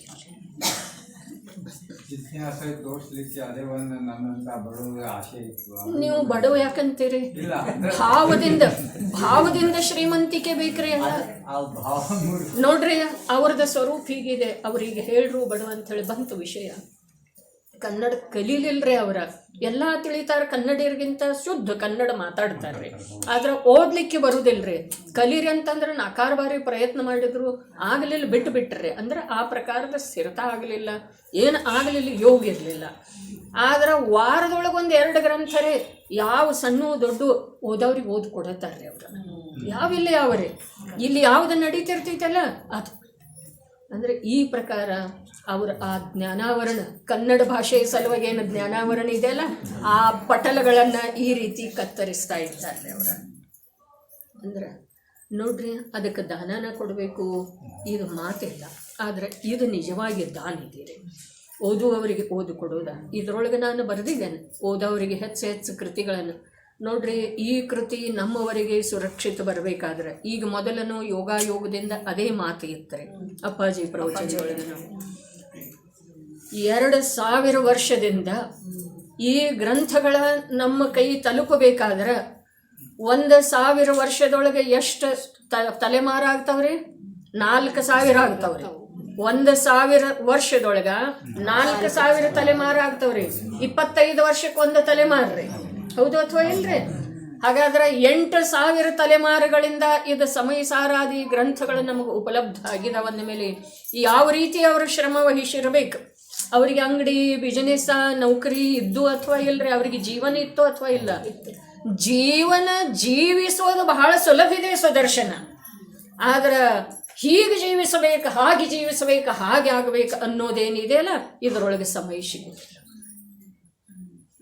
ನಾನೊಂದು ಮನೆ ಕಟ್ಟಬೇಕು, ನಾನೊಂದು ಕಾರ್ ತೊಗೊಂಡು, ನಾನೇ ಹೇಳಿದೆ ಸುದರ್ಶನ್ ನೀವು ಯಾವಾಗ ಕಾರ್ ತೊಗೊಂಡು ಬರೋವ್ರ ಅಂದ್ರೆ ಅದು ಮತ್ತು ವಿಚಾರ ಅವನಲ್ಲೇ ಪಾಪ ಬೆಳೀತಿರ್ಬೇಕ್ರಿ. ಅತ್ತೆ ಹಿಂಗಿಂದಳು ಮತ್ತು ಕಾರ್ ತೊಗೊಂಡು ಬಂದು ಅತ್ತೆಯನ್ನು ಕರ್ಕೊಂಡು ಹೋಗ್ಬೇಕು. ಜೀವನಕ್ಕೆ ಏನು ಬೇಕಾಗಿಲ್ಲ. ಅಜಿತಣ್ಣ ಹೇಳಿದ್ರೆ ಈಗ 4 ರೂಪಾಯಿ ಹೇಳಲಿಕ್ಕೆ ಮನಸ್ಸು ಬರೋದಿಲ್ಲ. ಆದ್ರೆ 4 ರೂಪಾಯಿ ಹೇಳಲಿಕ್ಕೆ ಮನಸ್ಸು ಬರೋದಿಲ್ಲ. 1 ರೂಪಾಯಿಯನ್ನು 1 ರೂಪಾಯಿನ ಅಂಥೇಳಿ ಹೇಳಿ ಅವರು ಕೋಟ್ಯಂತರ ಗಳಿಸಿದ್ರಿ ಸಮಯ ಸಾರದ ಭೂಮಿಕೆಯ ಮೇಲ್ರಿ. ಬಂಡವಾಳ ಏನು ಕೇಳ್ರಿ ಅವ್ರದ್ದು? ಏನು ಬಂಡವಾಳ? ಸಮಯ ಸಾರ ಪ್ರಿಂಟ್ ಮಾಡುವುದು ಕೆಲಸ ಏನು ಬಂತಲ್ಲ, ಆ ಬಂಡವಾಳದಿಂದ ಇಂದ ಅವರ ವಿದೇಶಿ ಗ್ರಂಥಗಳನ್ನು ಕೂಡ ಮುದ್ರಣ ಮಾಡ್ತಾರೆ. ಅಂಥ ದೊಡ್ಡ ದೊಡ್ಡ ಮಷಿನ್ ಇದ್ದಾವೆ. ಕೋಟ್ಯಂತರ ಆಸ್ತಿಯ ಮಾಲೀಕ ಆಗಿದ್ದಾರೆ. ಆದ್ರೆ ಅವ್ರನ್ನ ನೋಡಿದ್ರೆ ಮತ್ತು ಓದಿದ್ದಾರೆ ಏನು ಕೇಳ್ರಿ? ಅವರು CA ಓದಿದ್ದಾರೆ ರೀ. ಅಲ್ಲ, ಏನಲ್ರಿ? CA. ಆ ಲೌಕಿಕ ವಿದ್ಯೆಗೆ, ಆ ಧನಕ್ಕೆ ಇಲ್ಲಿ ನಾನರೇ ಅವ್ರನ್ನ ನೋಡೋದಂತಂದ್ರೆ ಬಹಳ ಸಾಮಾನ್ಯ ಅಂತ ಹೇಳಿ ನೋಡ್ತೇನೆ ರೀ. ಬಹಳ ಸಾಮಾನ್ಯ ಅಂತ ಹೇಳಿ. ಅಂದ್ರೆ ನಾನು ನನ್ನ ಅಣ್ಣನ ಹೇಗೆ ನೋಡ್ತಿದ್ದೇನೆ ಅದಕ್ಕಿಂತಲೂ ಸಾಮಾನ್ಯ ಅಂದ್ರೂ ಅಡ್ಡಿ ಬಹಳ ಸಾಮಾನ್ಯ ಅಂತ ಹೇಳಿ ನೋಡ್ತೇನೆ ರೀ. ಫೋನ್ ಮಾಡಿದ್ರೆ ಫೋನ್ ಹಿಡಿಯೋದಿಲ್ಲಲ್ಲ, ಅವ್ರ ಮ್ಯಾನೇಜರಿಗೆ ಬೈತೇನೆ ರೀ, ಅವ್ರಿಗಿನ್ನ ನಾ ಫೋನ ಮಾಡೋದಿಲ್ಲ ಅಂತ ಹೇಳಿ ಹೇಳ್ತೇನೆ ರೀ. ಅವ್ರ ಮ್ಯಾನೇಜರ್ ಇಂಥವ್ರು ಅದಾರ ರೀ, 2-3 ದಿವಸ ನೋಡಿದ್ರು ಇನ್ನೇನು ತಾಯಿದ ನನ್ನ ಮಾಮಂದ ಫೋನ್ ಆಗ್ತಾ ಇಲ್ಲ ಅಂಥೇಳಿ ಅಂತ ಒಂದು ಫೋನ್ ಮಾಡಿ, ಮಾಮ ರೀ ತಾಯಿ ಮಾತಾಡ್ತಾರೆ ನೋಡ್ರಿ ಅಂತ ಇಂಥವ್ರದ್ದು ಯೋಗ ಕೂಡಿದ್ದೇ ಇದೆ ರೀ. ಇಷ್ಟು ಸಾದಾ. ನಾನಂತೂ ಸಾದಾ ಅದೇನ ನನ್ನ ವಿದ್ಯಾನೂ ಏನಿಲ್ಲ, ನನ್ನ ಧನನೂ ಏನಿಲ್ಲ, ನಾ ಗಳಿಸಿದ್ದಂತೂ ಏನೂ ಇಲ್ಲ, ಎಲ್ಲ ಅಪ್ಪಾಜಿ ಆಸ್ತಿ ಮೇಲೆ ಇದೇನ್ರಿ ನಾನು. ಆದ್ರೆ ನಾ ಯಾರು ಎಷ್ಟು ದೊಡ್ಡವರಿದ್ರೂ ಕೂಡ ಜಿನವಾಣಿಯ ಮೂಲಕನ ಅಳತೆ ಮಾಡ್ತೇನೋ, ಅದು ಬೇಕಾದ್ರೆ ನನ್ನ ದೋಷ ಅಂಥೇಳಿ ಅಥವಾ ಅಲ್ಪಜ್ಞತೆ ಅಂಥೇಳಿ ತಿಳಿದ್ರೂ ಅಡ್ಡಿ ಇಲ್ಲ. ಒಂದಕ್ಕೆ ಭಾವ ಅದು ಬಹಳ ಮೇಲೇನು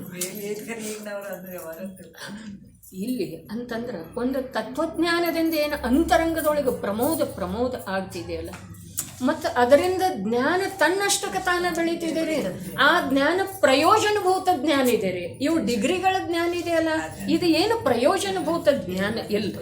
ಅದರ ಸಲುವಾಗಿ ನಿಮ್ಮ ಮಕ್ಕಳನ್ನಾಗಲಿ ಮೊಮ್ಮಕ್ಕಳನ್ನಾಗಲಿ ನೀವು ವಂಚನೆ ಮಾಡಬೇಡ್ರಿ, ಕತ್ತಲೆಯೊಳಗೆ ಇಡಬೇಡ್ರಿ, ಅವರಿಗೆ ಯಥಾರ್ಥ ಬೋಧ ಕೊಡ್ರಿ, ಅವರಿಗೆ ಉಪಕಾರಕ್ಕೆ ಸಿದ್ಧ ಆಗರಿ. ನೀವು ಅವರಿಗೆ ಸನ್ಮಾರ್ಗ, ಇಲ್ಲೇನು ಹೇಳ್ರಿ, ಸನ್ಮಾರ್ಗ ಬೋಧಕ ಸಮ್ಯಕ್ ಜ್ಞಾನ ಮೂರ್ತಿ ಅವರ ಹೆಸರು. 1800 ವರ್ಷ ಕಳೆದ ನಂತರ ನಿಮ್ಮ ಪರಂಪರೆಯವರು ನಿನ್ನ ಹೆಸರು ಹೇಳ್ಬೋದೇನು ಮರಿ? 200 ವರ್ಷ ಕಳೆದ ಮೇಲೆ ಆ ಫೋಟೋ ಹೋಗ್ತಾವೇನಿಲ್ರಿ? ಅಜ್ಜನ ಫೋಟೋ ಬೇಕಾದ್ರೆ ಮೊಮ್ಮಗ ಇಡ್ತಂದ್ರೆ ಆಮೇಲೆ ಮುತ್ತಜ್ಜನ ಫೋಟೋ ಯಾತಕ್ಕೆ ಇಟ್ಟಾರ ಹೇಳ್ರಿ ನೋಡೋಣ. ಮನ್ಯಾಗ ಜಾಗ ಬೇಕಲ್ಲ, ಎಲ್ಲ ಜಾಗ ಅದು ಯೋಗ್ಯ ಐತಲ್ಲ. ಸಮಂತಭದ್ರ ಆಚಾರ್ಯರ ಮಾತ ಇಲ್ಲಿ ಯಾಕೆ ಬಂತು ಅಂತಂದ್ರೆ ಅವ್ರದ್ದು ಉಪಕಾರ ಆತ್ಮಾರ್ಥಿ ಜೀವದ ಮೇಲೆ, ಪರೀಕ್ಷಾರ್ಥಿ ಜೀವದ ಮೇಲೆ ಈ ಸ್ವಯಂಭೂ ಸ್ತೋತ್ರ ಅಂತೂ ಪೂರ್ಣ ರೂಪದಿಂದ, ಸ್ವಯಂಭೂ ಸ್ತೋತ್ರ ಅಲ್ಲ, ಒಟ್ಟಿನಲ್ಲೇ ಸಮಂತಭದ್ರಾಚಾರ್ಯರ ವ್ಯಕ್ತಿತ್ವನ ಹೀಗಿದೆ. ಅವರ ಅಜ್ಞಾನದಿಂದ ಯಾರಿಗೆ ನಮಸ್ಕಾರ ಮಾಡಲಿಲ್ಲ, ಅಜ್ಞಾನದಿಂದ ನಮಸ್ಕಾರ ಮಾಡುವ ಹಾಗೆ ಅವರೇ ಹೇಳಿದಂಥ ತತ್ವದೊಳಗೂ ಕೂಡ ಅಜ್ಞಾನದಿಂದ ಒಪ್ಪರೆ ಅಂಥೇಳಿ ವಿವಶ ಮಾಡಲಿಲ್ಲ. ನೀ ಪರೀಕ್ಷಾ ಮಾಡ ವಿವಶ ಮಾಡಲಿಲ್ಲ, ಯಾರ ತಲೆ ಮೇಲೆ ಭಾರ ಹೊರಿಸಲಿಲ್ಲ. ನನಗೆ ಸತ್ಯ ಹೌದು, ಆದ್ರೆ ಅದನ್ನು ನೀ ಸತ್ಯ ಅಂಥೇಳಿ ನಂಬು ಅಂಥೇಳಿ ಹೇಳುವ ಅಧಿಕಾರ ನನಗೇನಿದೆ. ಇದೇನು ವಾಸ್ತವಿಕವಾಗಿ ಇದೆ ಅಂದ್ರೆ ನನಗೆ ಸತ್ಯ, ನನಗೆ ಆತ್ಮನ ಅನುಭೂತಿ. ಉದಾಹರಣೆ ಹೇಳ್ತಾ ಇದ್ದೇನೆ, ಆತ್ಮನ ಅನುಭೂತಿ ಪೂರ್ವಕ ತತ್ವದ ನಿರ್ಣಯ ಆದದ್ದಿದೆ ರೀ. ಆದ್ರೆ ಇಷ್ಟು ಸತ್ಯ ಇದ್ರೂ ನೀನ್ ಯಾಕೆ ನಂಬುತ್ತಾ ಇಲ್ಲ ಅಂಥೇಳಿ ನಿನ್ನ ಮೇಲೆ ನಾ ಆರೋಪ ಮಾಡ್ಲಿಕ್ಕೆ ಬರ್ತದೆ, ಅಧಿಕಾರನೇ ಇಲ್ರಿ. ಅದಕ್ಕೆ ಸ್ವಾಮಿ ಸಮಂತಭದ್ರಾಚಾರ್ಯ ದೇವರ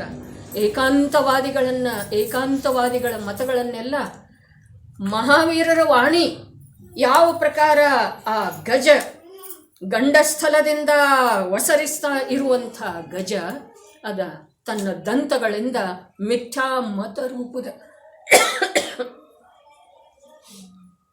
ಪರ್ವತಗಳನ್ನೆಲ್ಲ ಒಡೆದು ಹಾಕ್ತಾ ಮುಂದೆ ಹೋಯ್ತಂತ ಹೇಳ್ತಾರೆ.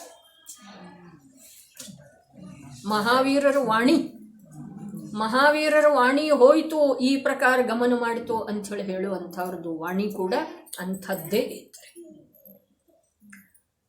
ಇಲ್ಲಿ ಸ್ತೋತ್ರದೊಳಗೆ ಅವರು ಹೇಳಿದರು, ಅರ್ಥಾತ್ ಆ ಸ್ತೋತ್ರದೊಳಗೆ ಹೇಳಿರುವಂಥ ವ್ಯಕ್ತಿತ್ವ, ಆ ಪ್ರಕಾರದ ಜ್ಞಾನ ಮತ್ತು ಎದುರಿಗೆ ಯಾರು ಇದ್ದಾರೋ ಅವರಿಗೆ ಆ ಪ್ರಕಾರ ಪರೀಕ್ಷಾ ಪ್ರಧಾನಿ ಆಗುವಂಥದ್ದು ಒಂದು ಪ್ರೇರಣೆಯನ್ನು ಅವರು ಬಹಳಷ್ಟು ಶ್ಲೋಕದಲ್ಲಿ ನೀಡಿದ್ದಾರೆ. ಇದರದ ಅಧ್ಯಯನ ತಾವು ಮಾಡೋದಿದೆ. ಮಧ್ಯಾಹ್ನ 1 ಶ್ಲೋಕ 2 ಶ್ಲೋಕ ನೋಡೋಣ. ಇನ್ನೂ ಸಮಂತಭದ್ರಾಚಾರ್ಯ ಸಲುವಾಗಿ ಬಹಳಷ್ಟು ಅದವ್ರಿಗೆ ಹೇಳುವ, ಏನು ಮಾಡೋದ.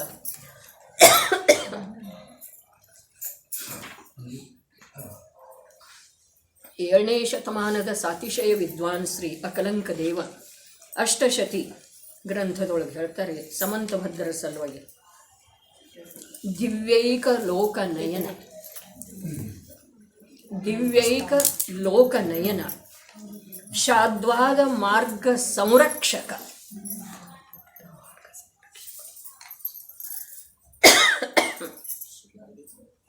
ನಯ ಪ್ರಮಾಣದ ಮೂಲಕ ಅಲಂಘ್ಯ ಉಪದೇಶದಿಂದ ಮಹಾ ಉದ್ಧಟ ಮತಿ ಏಕಾಂತವಾದಿಗಳು ಪ್ರಾಯಶಃ ಶಾಂತತೆಗೆ ಪ್ರಾಪ್ತರಾಗುತ್ತಾರೆ. ಏಕಾಂತವಾದಿ, ನಾವು ಏಕಾಂತವಾದಿ ಇದ್ದೀವೋ ಅಥವಾ ಇಲ್ಲ, ಬೇರೆ ಯಾರ್ದೋ ಮತದ ಮಾತಿಲ್ಲ. ಏಕಾಂತವಾದಿ ಇದ್ದೀವೋ ನಮ್ಮಲ್ಲಿ ಯಾವ ಪ್ರಕಾರ ಏಕಾಂತವಾದ ಇದೆ, ಯಾವ ಪ್ರಕಾರ ನಾವು ಅನೇಕಾಂತದ ಆಶ್ರಯದ ಮೂಲಕ ನಮ್ಮಲ್ಲಿರುವಂಥ ಏಕಾಂತವಾದವನ್ನು ಕಳ್ಕೊಳ್ಳೋದ ಅಥವಾ ಬಿಟ್ಟುಕೊಡೋದು ಸಾಧ್ಯ ಇದೆ, ಅದನ್ನು ಈ ಪ್ರಸ್ತಾವನೆಯೊಳಗನು ಸ್ವಲ್ಪ ಬರೆದಿದ್ದೇನು.